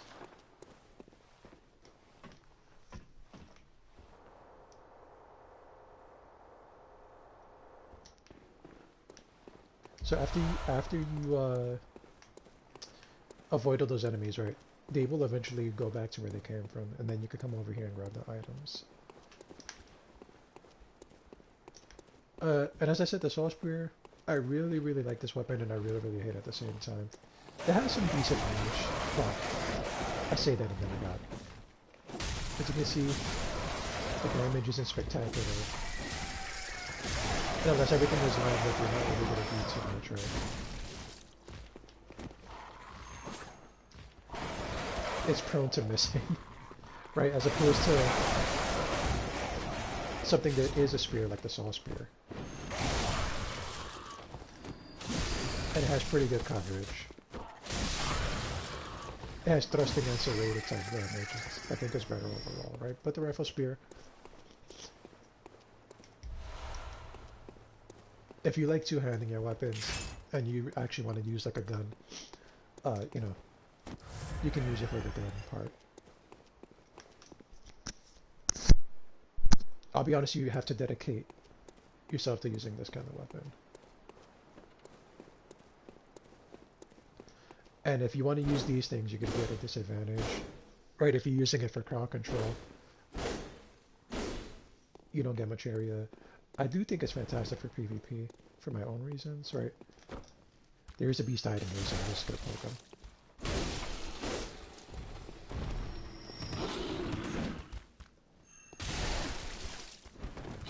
You can see it's not horrible. It's not horrible at all, but it's not great.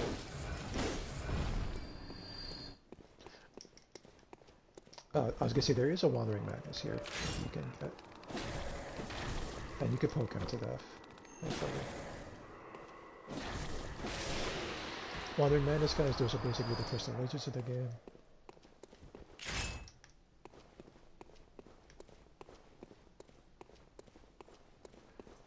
We're gonna hide out here for a second. Actually, there's no need. There's no need, because we can just give him a little pull. Actually, that was a bad idea. But it's fine.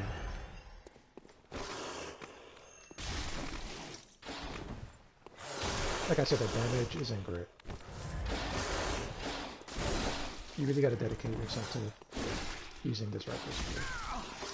You can see it didn't even kill him.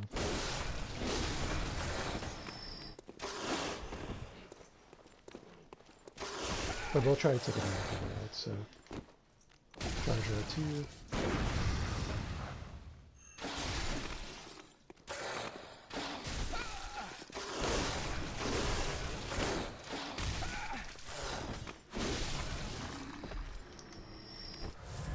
Not the best, right?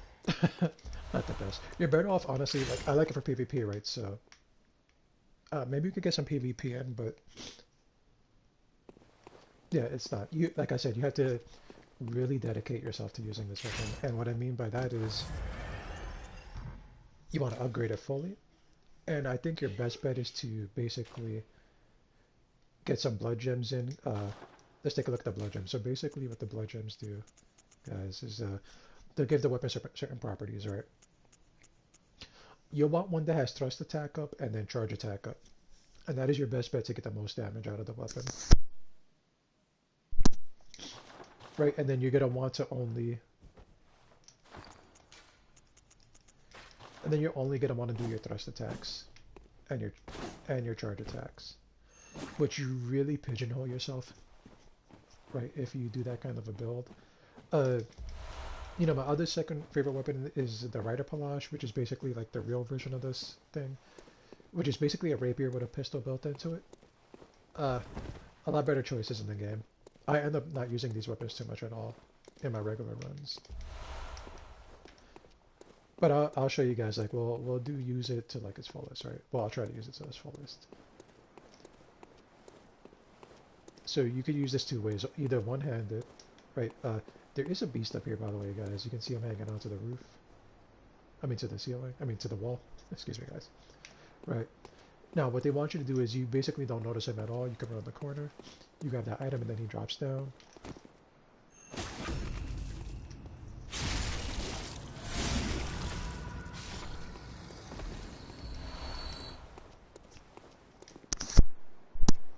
And basically what happens is if you come around here and grab the item, right, and you didn't notice the beast, you come around the corner, you're like, oh shit, right, and then there he is.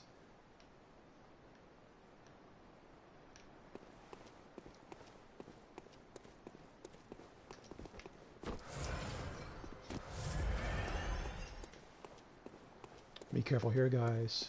Two-legged werewolf, bust through the walls. So this is how you want to use the atmosphere, basically. You just want to keep poking people. Right?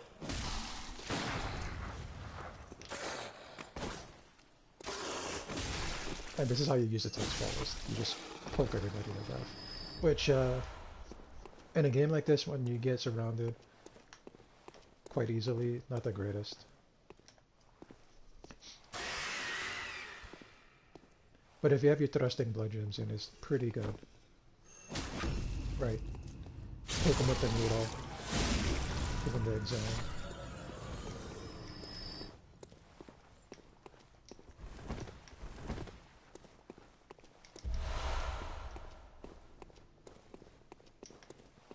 Right, you could do pure physical gems, but I think you're better off with thrusting gems.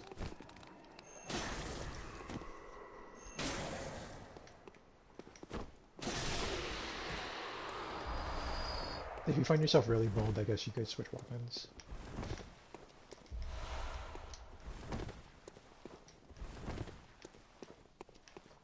Now, also people would ask me why this is my favorite weapon, mostly because it's a rifle. I just like guns in games, right? So I like ranged options.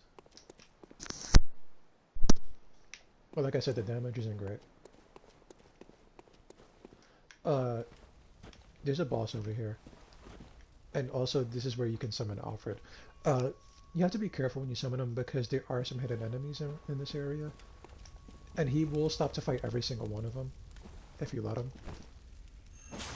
So here's one.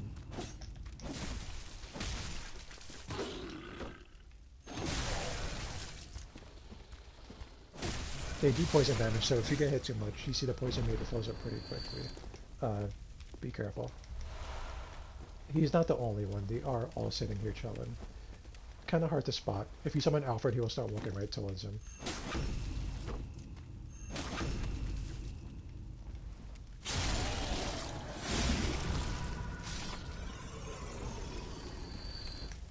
Wait, and that's not the only place they're at. They're also over here somewhere. And you do yourself a favor just to clear him out first, so that your summon doesn't waste a bunch of life, because he's gonna need all the life he can get, I'll be honest with you guys.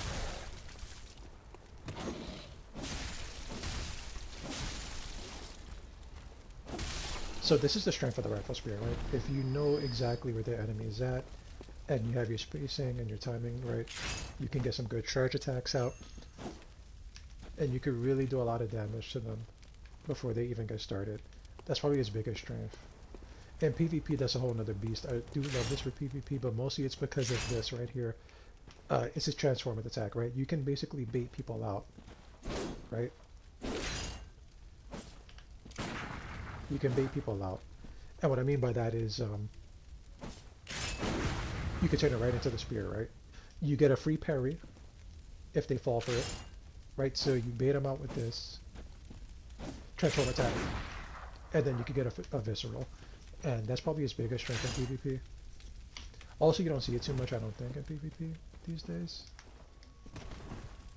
I think it's fantastic. There are better weapons, though.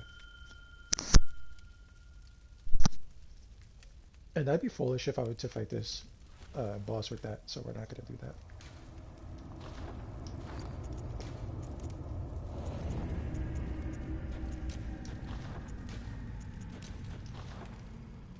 And here's Alfred.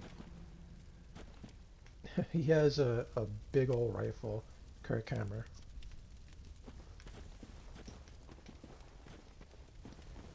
And believe me when I say he's going to meet that life, guys, we're also going to put a... This enemy here is very poisonous, so I hope you have some pills on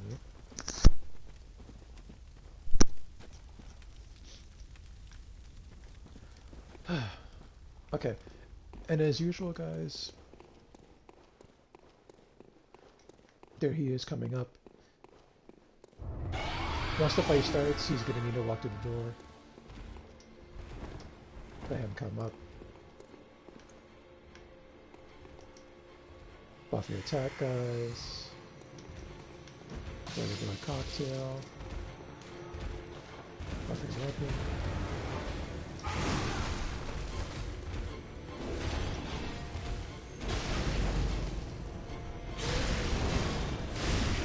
The only advice I could give you is be extremely cautious here.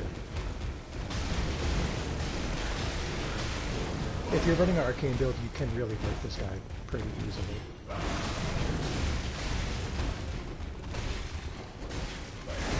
Remember that when Alfred hits him, he will get aggro. You can see, so take that to your advantage. Some free hits out.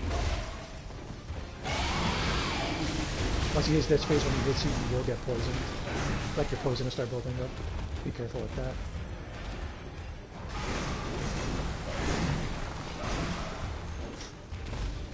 Also, don't miss. Don't miss your attacks.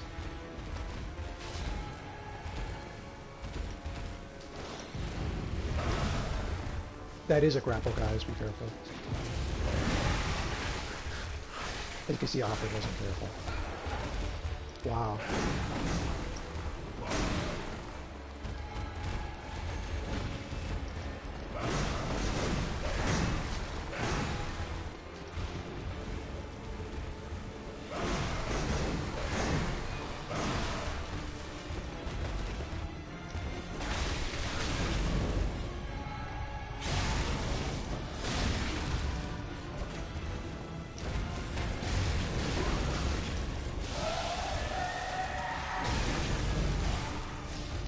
Alfred really messed me up there.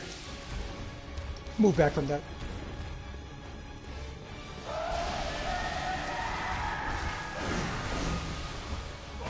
You can see we're poisoned. That's when you want to use your antidote. If you don't have that much life, you will basically screw yourself over. Be careful.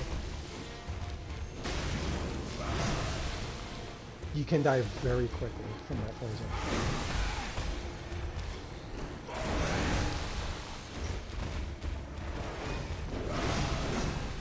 You could take advantage of the blood cocktails here. You can see he's interested in the blood cocktail. Well, I guess not. Did I just die? Was I poisoned? Oh my god, I didn't know I was poisoned. That was my fault. I was looking at the chat too much. But as you can see there, as the fight is pretty straightforward, I will give you this big piece of advice. You might want to kill him the first time around. So now I'm at a big disadvantage because I'm down some potions and I'm down some fire paper. Which can be a big problem, especially if you're playing like I'm playing, which is we don't have that much points invested in anywhere, and our weapons aren't that upgraded. For his death, that was all my fault. I feel so bad.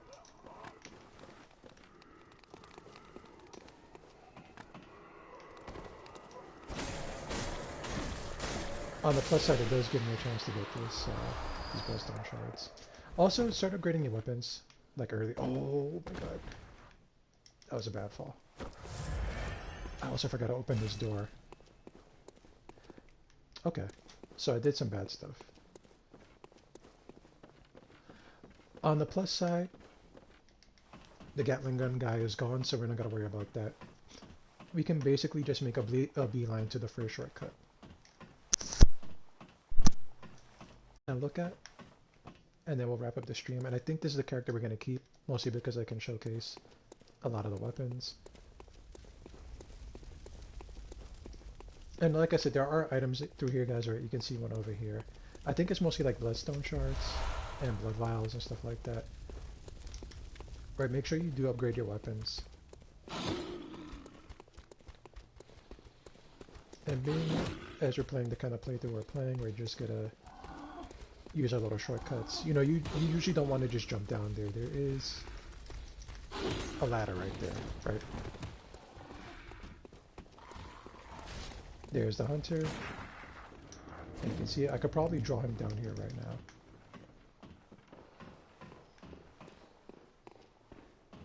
Whoops.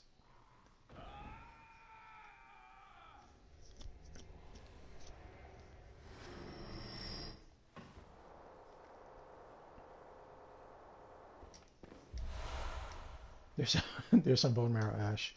Yeah, he's clumsy, guys. Also, we can take a moment and look at the Tried Hunter garb. There's no hat to it, unfortunately, guys. Very stylish set. We'll take a look at the name of it. One of the staple articles of the hunter attire fashioned at the workshop. A product of the scourge of the beast that once plagued Dol Yarnum and culminated in the town's fiery cleansing. The cape's dampness made it highly resistant to fire. Wearers of this attire hunted down victims with the scourge who survived the raging flames and stench of singed blood. So, basically, this has some extra fire protection because it's dunked in water.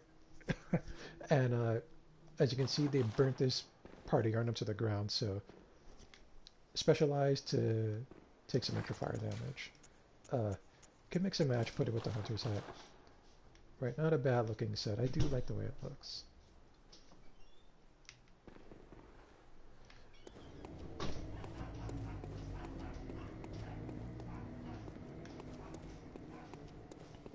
And we'll make a beeline to the... Okay.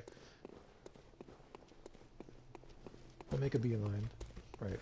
Like I said, there's a lot of running in that game. Once you play enough Souls games, you realize a lot of it's just running to the next boss. Excuse me, sir. Please. Please. Not to go. This is the wolf that pops through the door, right? So, I did ignore this part. We'll ignore these enemies for now because I want to open the shortcut, just in case I die again.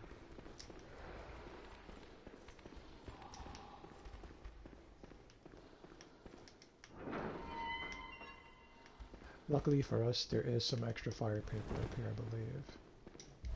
Nice. Okay. So we're basically back to where we started. And this is the shortcut here. You guys remember when I dropped down, the gate was closed? So now we can drop down again, in case anything happens to us. Now, I have to be extremely careful that I don't die here, because then I'll lose my blood opens. And, I kind of need those.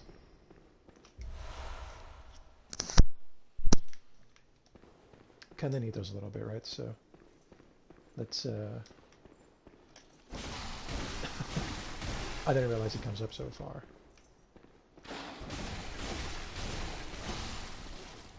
Leave yourself a little bit of stamina to backstep.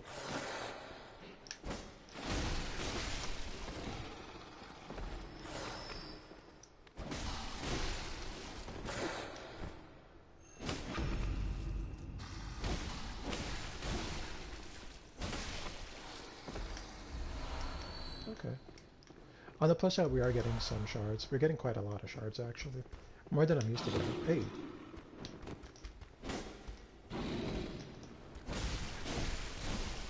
I usually do take the time to kill these enemies in particular, so I guess they aggroed for quite a bit. Extra antidotes, always a plus. This guy in particular, if you let him aggro, he will call down a big werewolf. A big poisonous one, so try not to let him call onto everybody. Okay, perfect. So we're back to square one. I really wish I would have noticed that poison damage though, that sucks. Because we're also going to have to make sure that we kill all these guys before we summon Alfred again, because he does aggro everything.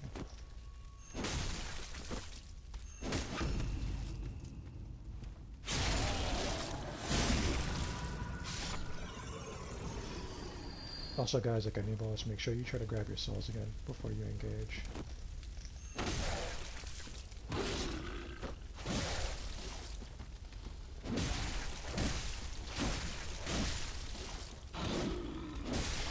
You can see this is why I like the Saw Spear a lot, right? As opposed to the Saw Cleaver.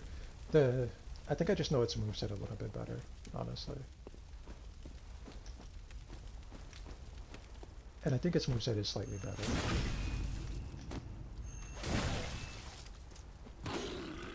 But you get a good poke for your RT. Very good poke.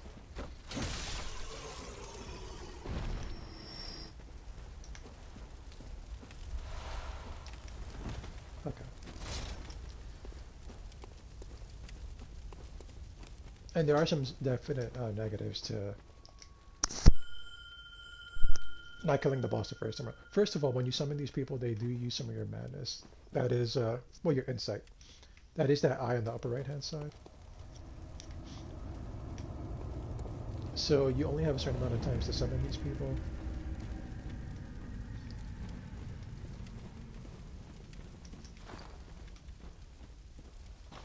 Okay, I think we're good.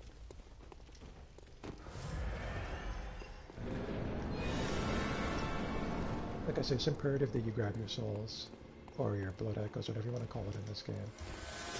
Give Alfred a minute to catch up.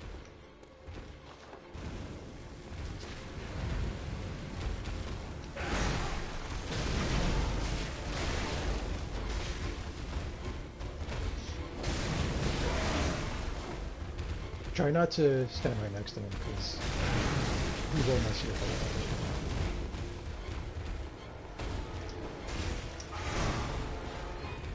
That is quite a big swipe, but try not to.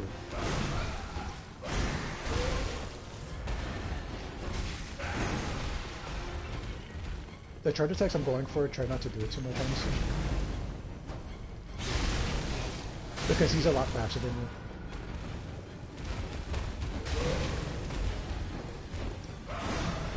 But take advantage of your fire tripper as well. You don't want to lose this whole time.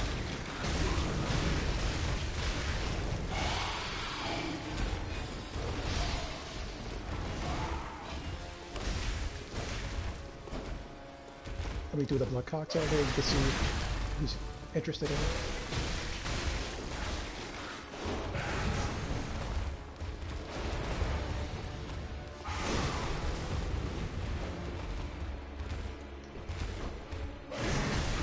Try not to let Alfred take too much punishment because he only has a certain amount of vials to pop. Which is why I'm trying to be like semi-aggressive. But it can be dangerous.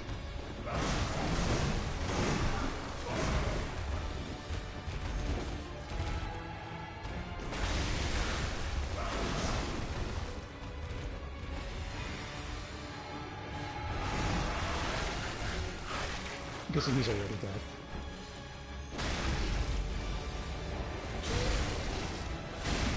So I have to be extremely careful. If you're really hard up for antidotes, you can run behind this multi here. We're not going to have a good time right now, guys, to be honest with you.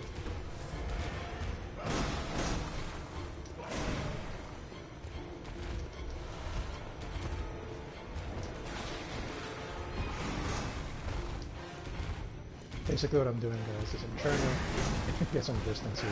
He's very fast. Or she, I think this is a lady.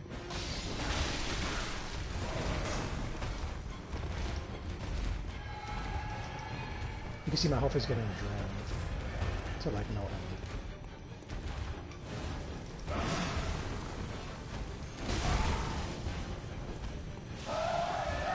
And this is very not good.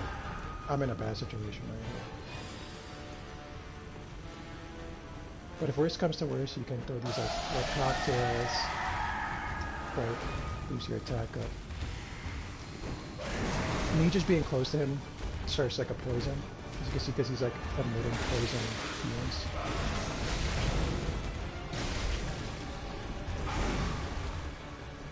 Very easy to die here.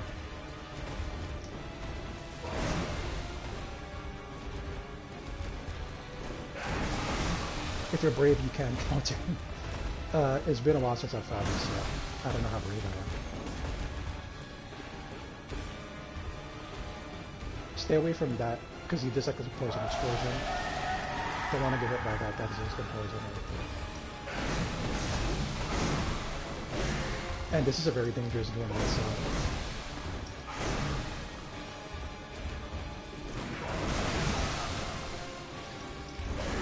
And that's why it's dangerous, guys.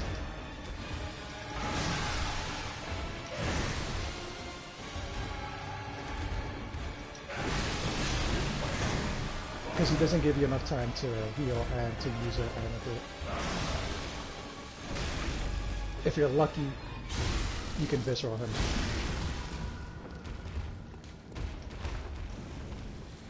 Fire paper up. Maybe blood cocktail.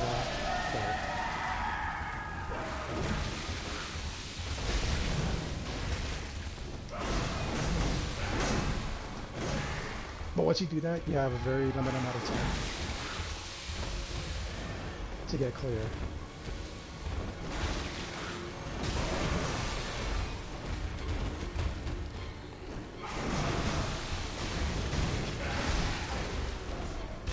And a little sloppy, but we got him.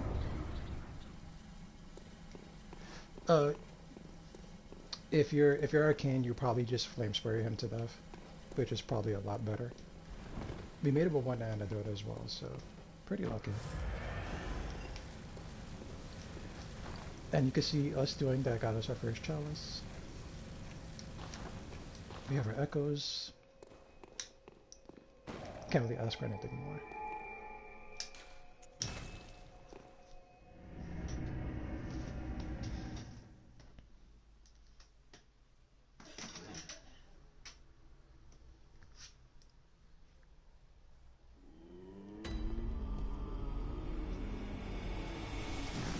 And what I think we'll do is we'll take a look at some of the stuff we got.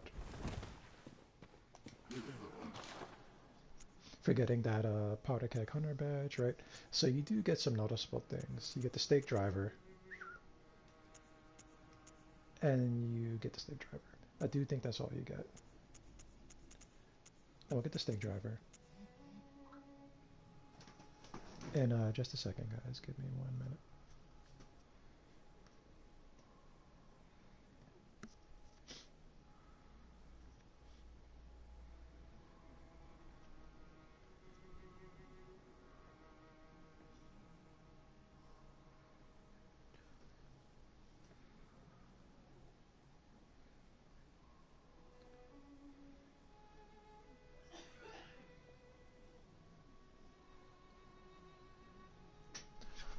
So, take a look at the stake driver.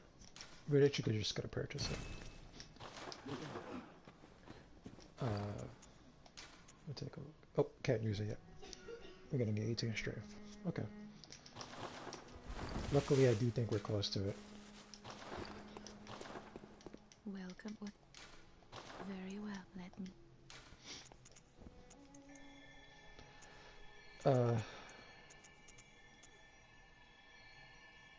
We're gonna have to work on getting our strength and our skill up. I mean, we're gonna need. So basically, this is the plan, right? We're gonna do 50 fight, and then everything down the list is gonna be 25. And it's gonna be a very weak build, but it's gonna let me show off a lot of the stuff in the game. So that is the plan right now.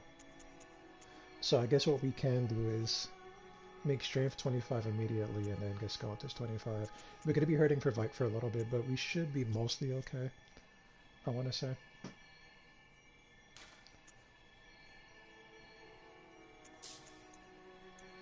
So we'll do strength to 19, we'll get it to 20 in the next level. Farewell, good hag me.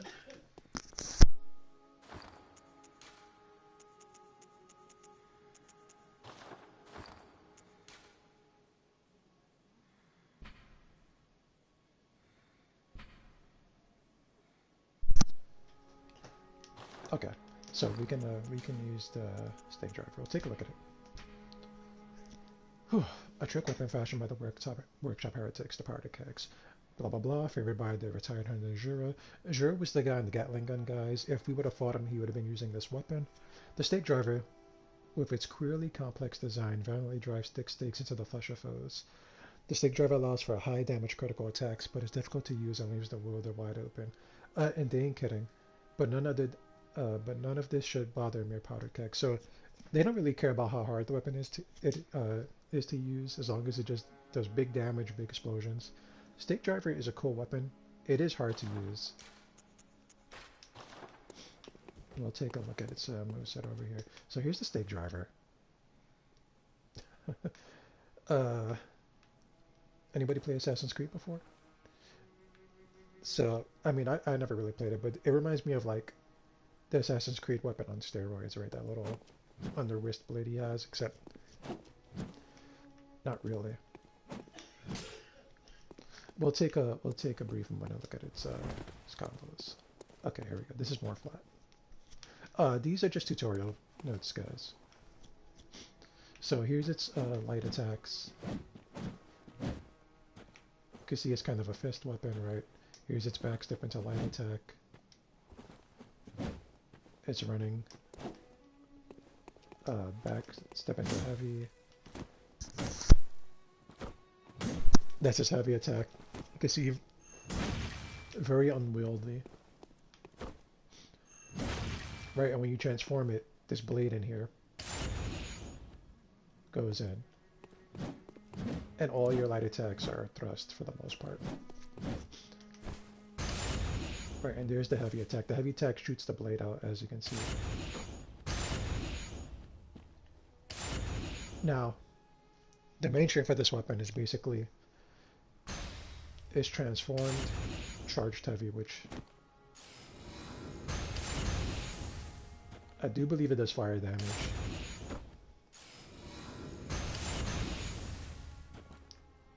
Right, it does really good damage if you like oil them up first. Do I have any oil? No, but it does stack, right? So if you oil enemies up, you do extra damage with your fire attacks, right? So you can oil them up.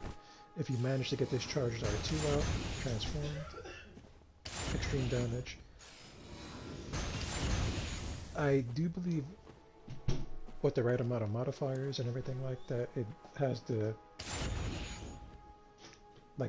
heaviest damage you could possibly do on one hit in the whole game. But you have to oil them up, you have to beast blood out, all that kind of stuff. A lot of work to get one hit out. I do think you could one-shot people with this. I'm not quite sure. But you can play around with it.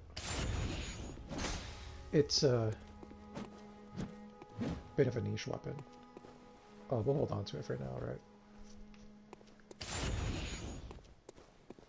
And we'll take a little look at its its attack, right? So what I think we'll do is, oh, we'll make our first chalice too. So you can start from the bottom, go all the way up, right? If you want.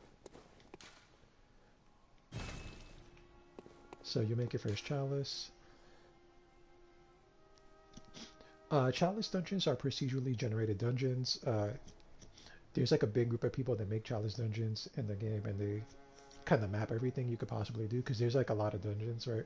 But there is a limit to procedurally generated items, right? So they're called prospectors, tomb prospectors. That is like kind of like a community. They map a lot of these chalice dungeons. There's a lot of stuff in there, a lot of goodies you can get. But this is like the storyline one, so you won't get too much. Use the ritual blood, right? Oh, we don't have the echoes. We're gonna need 1,000 blood echoes. Not enough.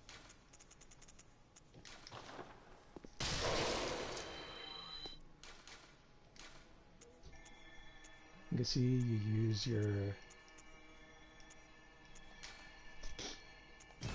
materials, you make the dungeon. Right, we won't go in there. We'll probably go in there next round, and we'll take a look at it.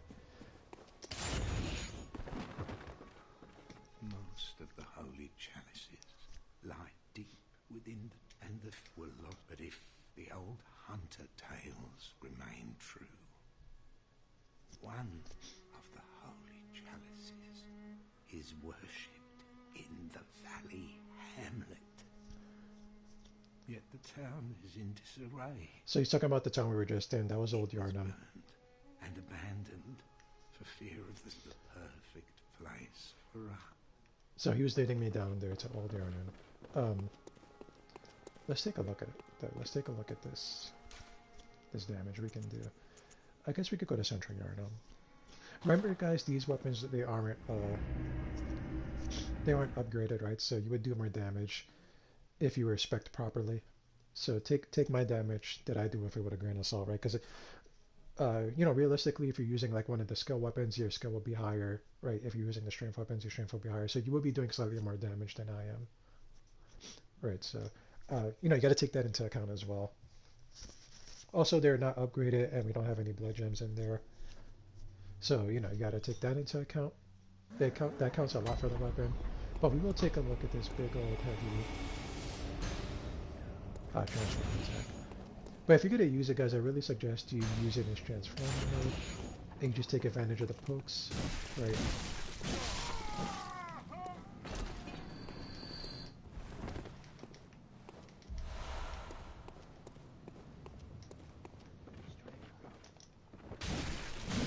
Alright, this is what you want to do. And then only for enemies that you know you got the drop on, kind of like this dude. That's when you charge up. Really let him have it. It's pretty satisfying, I will not lie, to do that move. But the fact of you actually getting that move off, you can also try to, and I mean try to,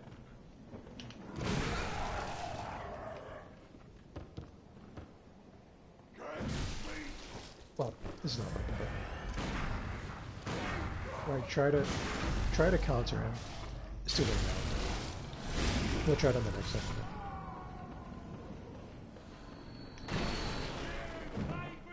Right, like enemies like this, you could counter and then get your charge up too off. And you can see you trade a lot of the time, which not ideal. I probably wouldn't do that if I were you. Your best bet is to catch enemies that are slipping, right? He's lagging right here. Let him have it. He's dead. That's your best bet. It also sounds very cool when you transform it. But if you like big damage, right, the damage is pretty good on it. It's more of like some people call it a quality weapon. I honestly haven't made a build that specialized in this. Hard to say. If you use his transform attacks a lot, you could do strength arcane.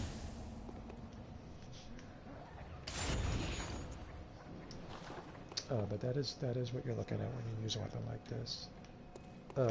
Like I said, it's satisfying. It is satisfying as long as you get the attacks out. Well, we'll try to do this. You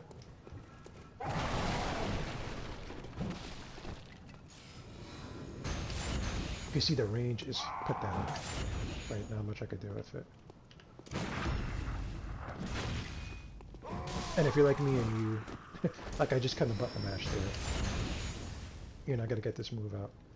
Hard to use. I know there's some good videos of people doing tremendous damage with it though, so if you're dedicated, you can make it happen, guys. Okay, so there's maybe one more thing I want to do. I'm just taking everything into account here. I don't think there's anything we need to do story-wise over here. anymore. Unless... No.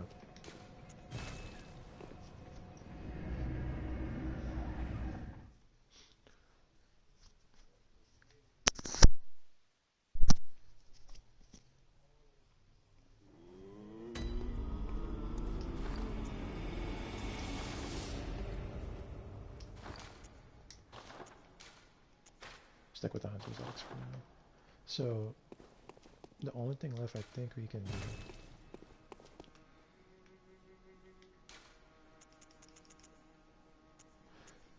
Also, guys, after you do the, the Church of the Good Chalice, that's where we got our chalice at, right? That's where the Blood-Starved Beast was at. There's nothing left to do in there. So I do believe you go back to Cathedral Ward. Wrong place. God damn it.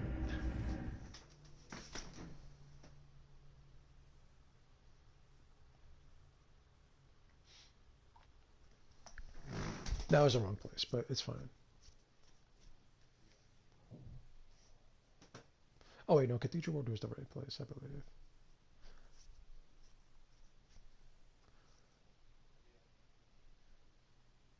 There are some like slightly branching paths, right? So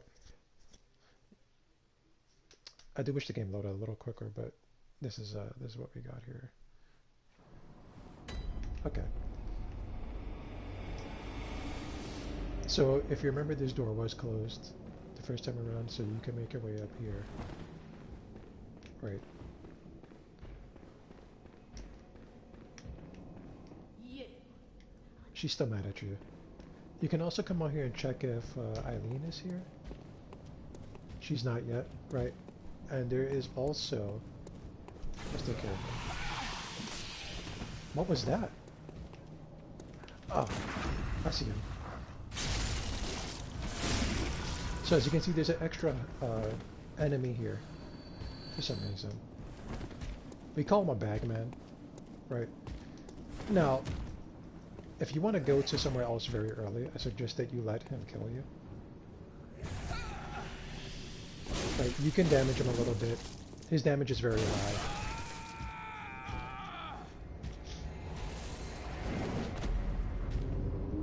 He's usually not here, right, until it's time to progress the story a little bit.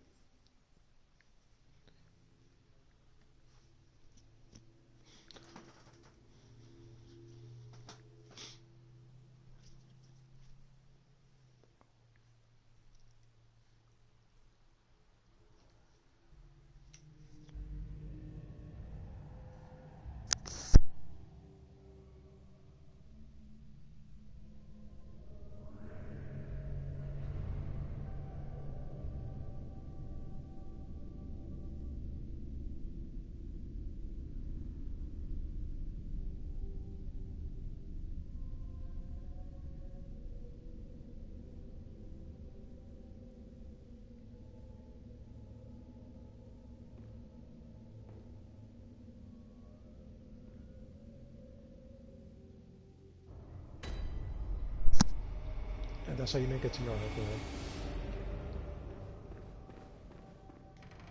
You can easily skip this area, but I suggest that you do this area sooner rather than later.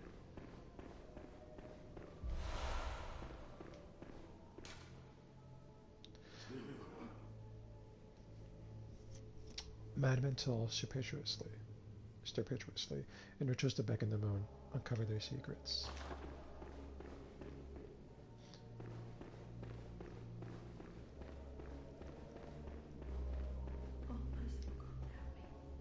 And there's a person you can save here. So basically what's implied is that the bagman put you in his bag and brought you over here.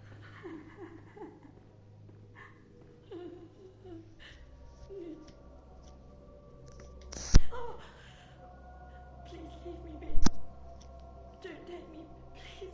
Oh, please, dear God. So, in order to rescue her though, you have to have a very particular set on.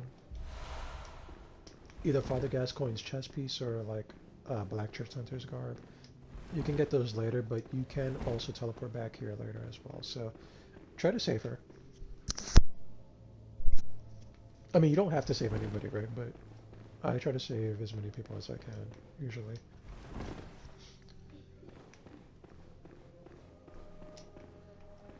So this is where we started at, right? They put us in a cell here. She's super scared, which understandable, man. There are some good things here. There's like a couple wandering madness here, so you can get your upgrades if you manage to kill these guys.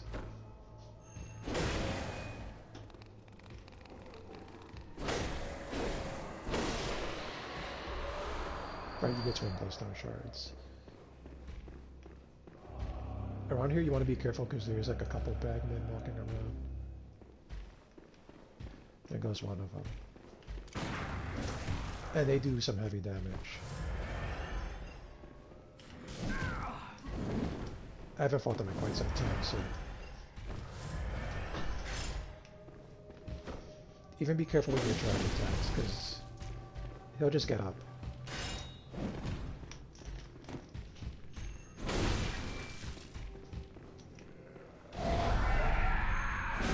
What that is, that's an attack buff. I really want him to have a little bit more space, because now he can easily kill me.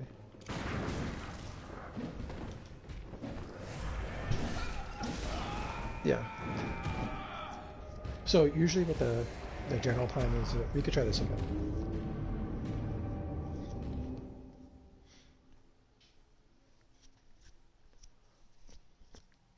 And I can show you how I usually fight these guys. You mostly take advantage of their AI, right? That's what you want to do in games like this. Right, so let's switch to the rifle spear.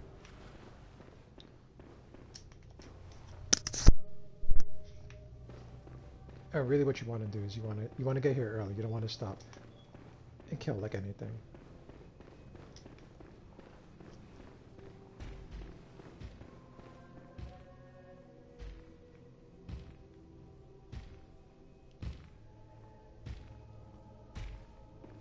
The reason you do that is so that you can kind of lead them a little bit.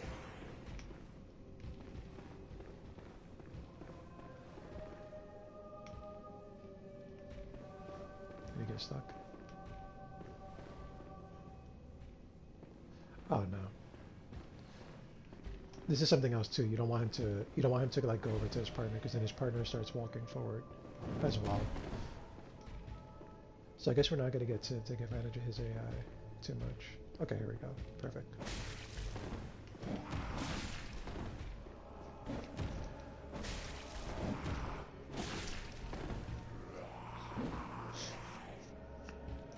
And being as my stats are spread the way they are, like I'm just going to take a lot of punishment. So all you could really do is kind of be careful with these guys, right?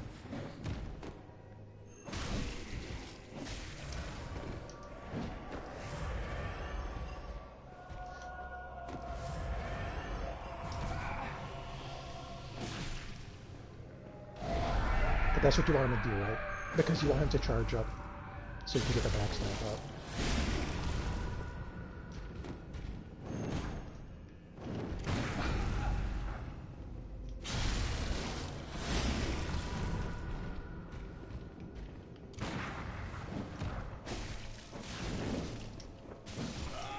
And that's not looking too good.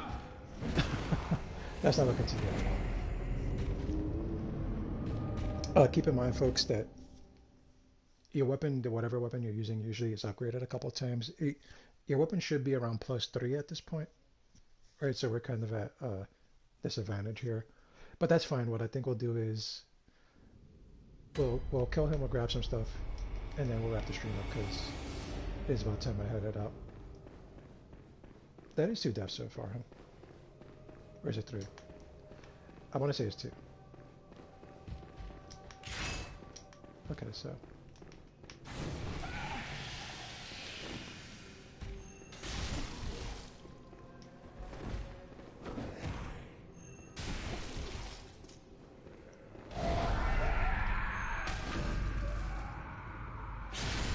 Three so far? Okay.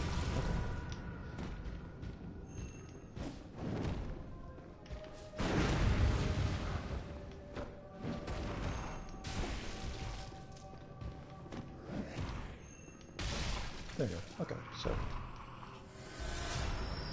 what I think we'll do is we'll grab the Yahoo Ghost Hunter set very quickly, and then I usually use that when I need like a defense boost, and I could really use it at this point. And like I said, the rifle spear is good for a few things, right? And this is where you could really take advantage of its charged R2s. It's in situations like this.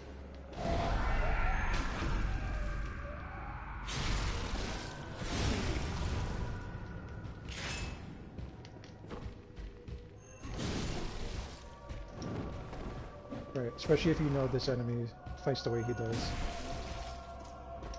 And you can dust them off too with the rifle attack.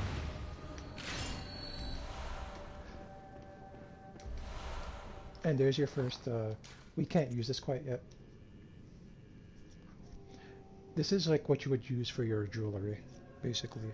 So these are runes. Runes get etched onto your brain, I believe, so you're never going to see them on your character. Equipping this rune gets you more blood echoes. Be careful right here, guys.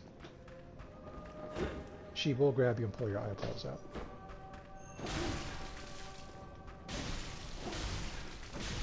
Actually gonna upgrade? I'm honestly not sure yet.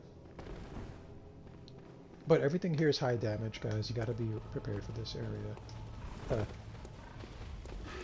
Rush you, so be careful.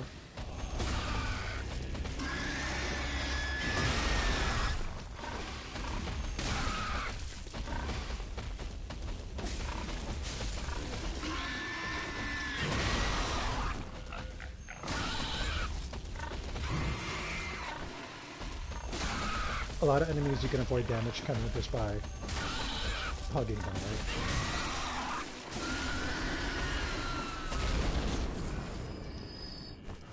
He is worth a lot of blood echoes if you want to farm some blood echoes earlier.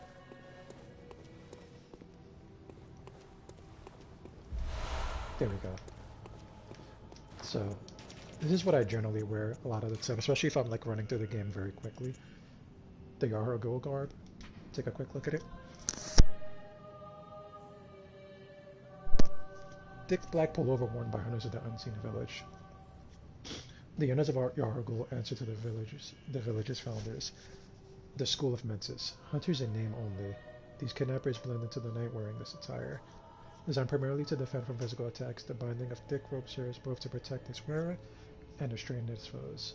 So, we'll put it on. You can see the defense is pretty good. The physical defense, at least.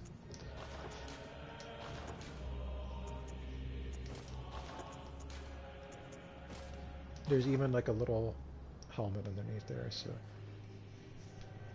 not bad, not bad. As far as what's over here, I don't think there's much.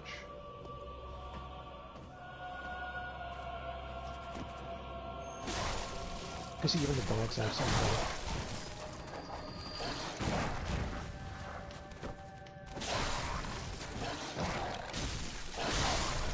Like I said, if you're having problems, you can always shoot them, right? So just be wary about that.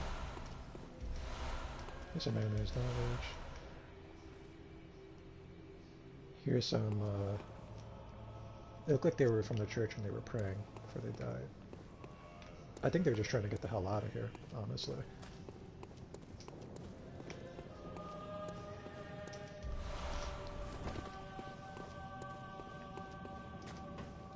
And there is some more stuff here, but we will go back to the hunter's dream right now.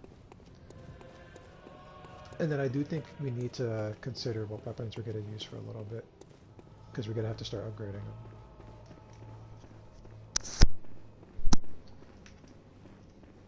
I think a solid choice would be the hunter's axe, right? We'll get that up a few levels. Make sure you hit the slasher, by the way. I realize I just missed it, but here's some freaky architecture.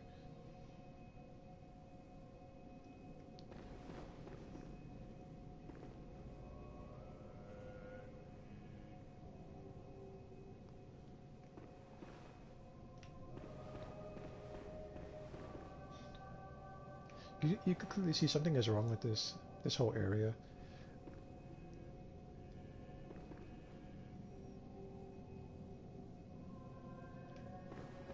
Right, like none of this stuff looks like it's human, like made by humans, first of all.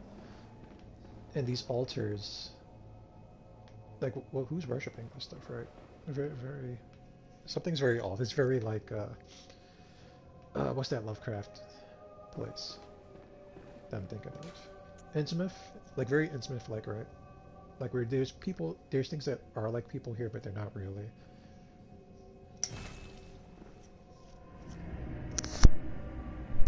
Very Shadow over Innsmouth. I mean, basically it turns into Innsmouth in the DLC, right? I mean, it's basically just Innsmouth, but right now you just kind of get like a Lovecraftian vibe. Guess what, guys? Let's progress slowly. She doesn't do this too often.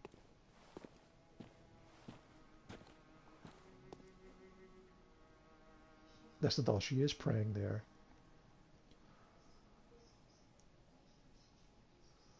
And I'm not sure if it's because I don't have my subtitles on. Usually can hear like her prayer. Unfortunately, I guess we didn't actually get to hear her praying this time.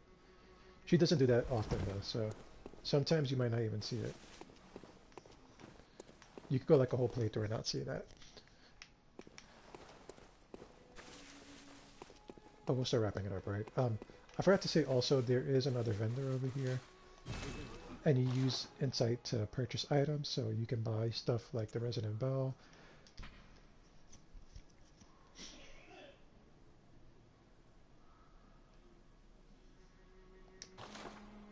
Oh my god, I'm sorry. Here's the garb you get from killing like NPCs, like big NPCs, right? So we'll grab gas coin stuff because I do think we actually need some of this. And we'll leave that for later. And I'll take a look at gas coins garb.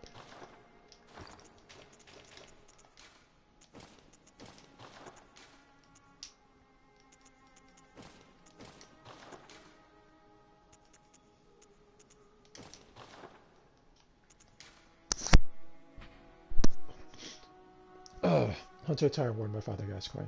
The dingy scarf is a holy shawl and symbol of the healing church, from which Gascoigne would eventually part ways. Father is a title used. Oh, sorry, I'm a little far away from my screen. Father is a title used for clerics in a foreign land, and there is no such rank in the healing church. So he's called Father Gascoigne. That's because he's from a distant land. He came over here. He joined these church hunters, and then he parted ways with them. So former church hunter. He still kept his title of father, so he was, I guess, a priest at least, or somewhere else. And, you know, he's kept some of his aesthetic with his church hunter set, so pretty cool set. I do like the chest piece a lot. Very armor-like.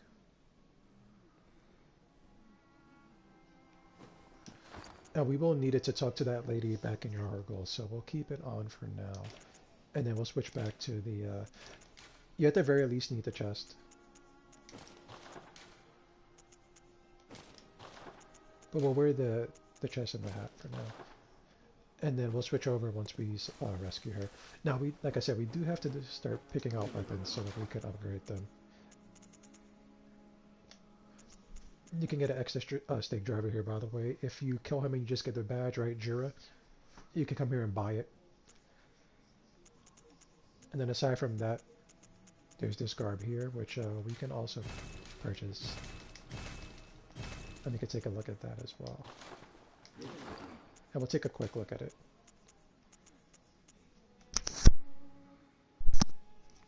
Ludwig, the first hunter of the Healing Church, once recruited Yarnamites to serve as hunters. So, like, the people you see out in the village, they have kind of like trench coat stuff. This is what they wear because they're like unofficial hunters. They're just like recruitees and stuff like that. As you can see, it's not nearly enough to let you stand up against like actual werewolves. So, you know, you would attack en masse. Try to use numbers to get everybody. But the setting itself looks very cool.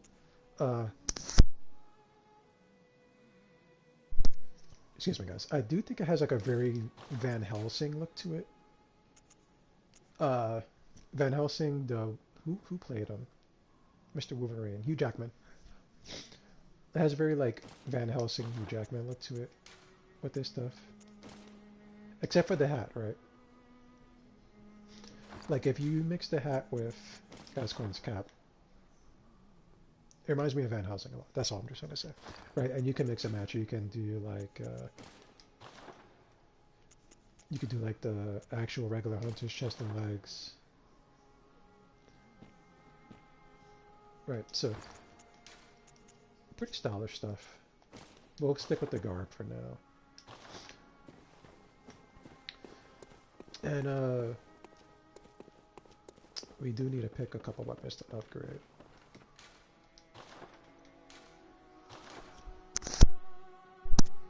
I'm leaning towards this axe. I see we do have a pretty good amount of bloodstone shards actually.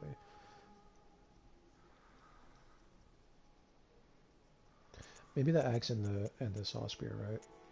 Those are pretty solid choices. And the rifle spear, as you can see, like I do have experience with it, but very niche times to use it.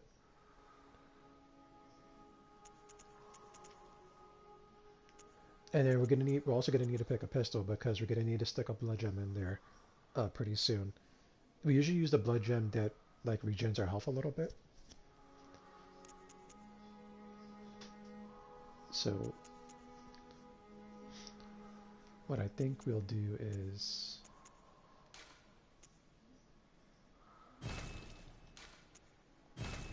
be careful. You get it to +3 with regular bloodstone shards, and then it needs some twin bloodstones after that. So we'll do the axe.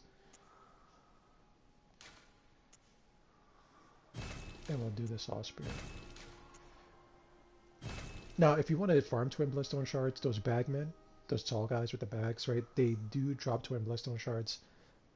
Not too often, but you can farm it and get your weapon to +6, I believe. As far as pistols go, we don't use the pistol too much, right? But we do want it to have some kicks, so I think we'll use a repeating pistol. 3, 6. We only have to upgrade it once.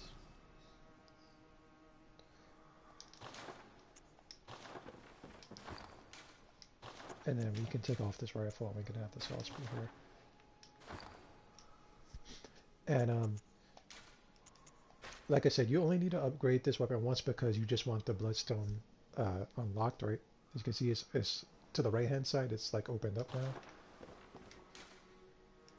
And you can put blood gems in there. We don't have the blood gem we want to use for it right now, as you can see. So we'll hold off on that. In the meantime, what we will do is physical attack 2.7. Just use the strongest blood gems that you have.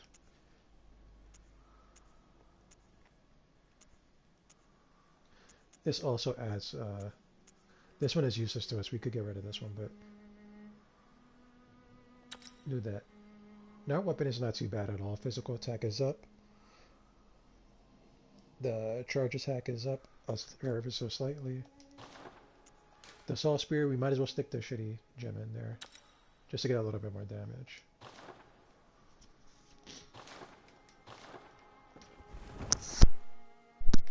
And we have that in there. So, very briefly, what we'll do is we'll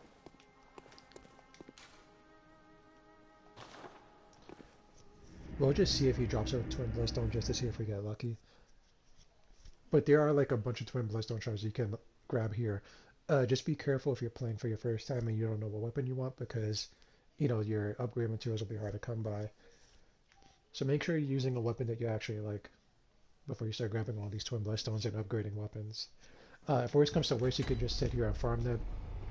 But, you know, people do get bored, I understand that. You see the damage is a lot better. Damage is a lot better now, right?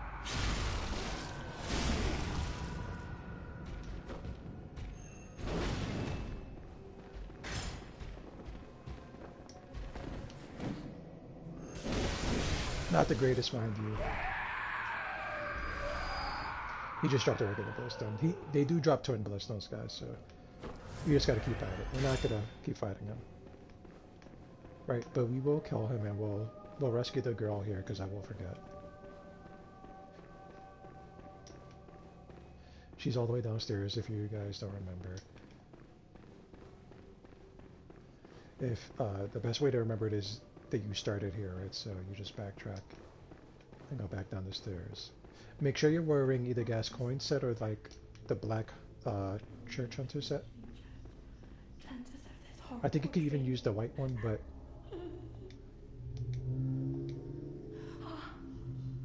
by your garb, the healing church, you've come to save me. Oh, thank you, dear saint. I have no words to express my relief. You can take this at least. It's sure to please an upstanding member of the church like you. Oh, thank you so much, dear gods.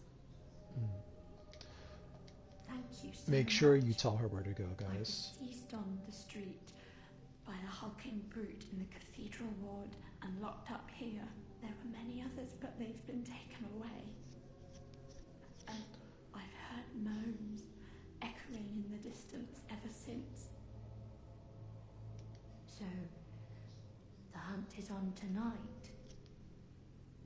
Then the streets are perilous, and every door will be shut tight. Perhaps it isn't my place to ask, but do you know somewhere that might take me in? I might. Send it to Odin's Chapel. I mean, you can send it wherever you want, right? But you actually, if you send them to the chapel, you will actually see them a lot more in the game. Oh, thank you so If you send them much. to US Africa's Clinic, you won't see them until much I'll later. set out as And I soon mean, as I you'll can. kind of be seeing them, but not really. I pray for success on your hunt, kind hunter. So we tell her to go there. I'm not sure how the hell she made it there. I'll be honest, I'm not sure if she used the lantern, which I don't think she can use that because it sends us to the hunter's dream. So the only thing I could think of is that we cleared a path out for her, basically, right? We killed everybody in the way, and then she somehow made it back. That's the only thing I could possibly think of that she did.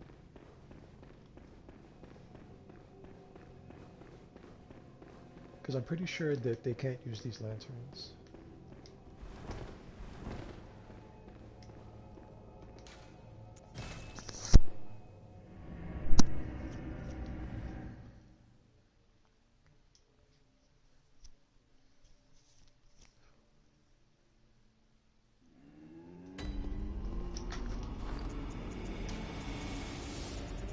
What I think we'll do is we'll try to gain a level, right?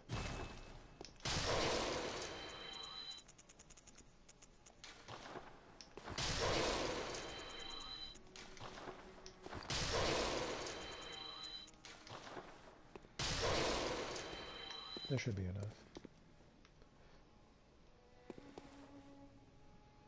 She's actually sleeping right now. Welcome home, good hunter. I must have drifted off. What is it you desire? Very well. Let me... So we'll get strength to 20. Even though I do think we should get it to just 25, right? And then we could get the skill up to 25. Which I think is better. I'm trying to think about what weapons we're going to come across next. And I have to think pretty hard about that, actually. We're going to get the Tonitrus next. The Tonitrus is next. So, let's see.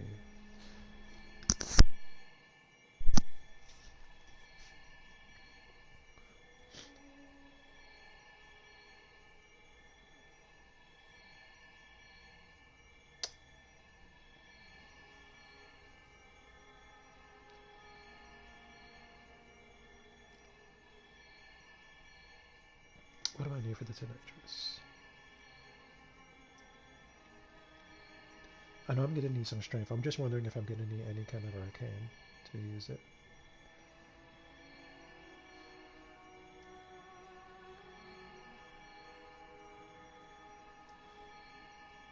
I think I'm just gonna need strength and skill. So,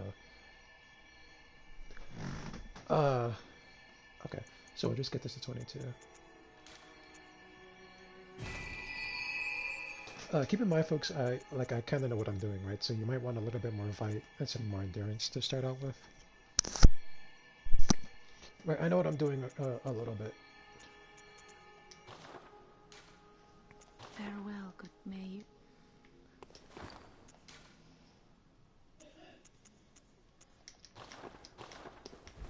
Okay, and as far as the runes go, right, because we did grab a rune, this is where you would use the runes, but we don't have the tool to use it yet. So what I do think we'll do is we'll wrap it up here, and we'll pick it up later, maybe tomorrow, right? And what we'll do is we'll go back to Cathedral Ward, we'll take the elevator up, we'll go around there, we'll look around for a little bit, grab some stuff, and then we could probably manage to do Hemwick. And also our first challenge dungeon. That's what we'll do. That is the plan for next time, guys. I've been streaming for a while, haven't we? Been quite a while, so I want to say thank you guys for stopping by. I know I've been a little consistent. I do come home Friday, guys. That's when I make it back, so hopefully in a couple of weeks we can pick up our schedule as usual. We will continue on with the Bloodborne playthrough, and we'll also get back into doing Diablo and finishing up the Necromancer. That is the plan, guys. If you're watching this on YouTube, I want to say thank you for watching. It's if you made it to the end of the stream, good for you. Right, if you made it to the end of the video as well. If you guys want to catch me live, you should come by my Twitch channel. There should be a link to the Twitch in the description of the video. Guys, my name is Frank Gallows, and I stream as often as I can. Usually every day. We're going to get back into it pretty soon. Thank you guys for stopping by. I will see you guys next time. We'll pick up with Bloodborne. This character specialized in everything. And yeah, I hope to see you guys then. Guys, have a great night. Hope to see you next time. Take it easy, guys. Enjoy your night.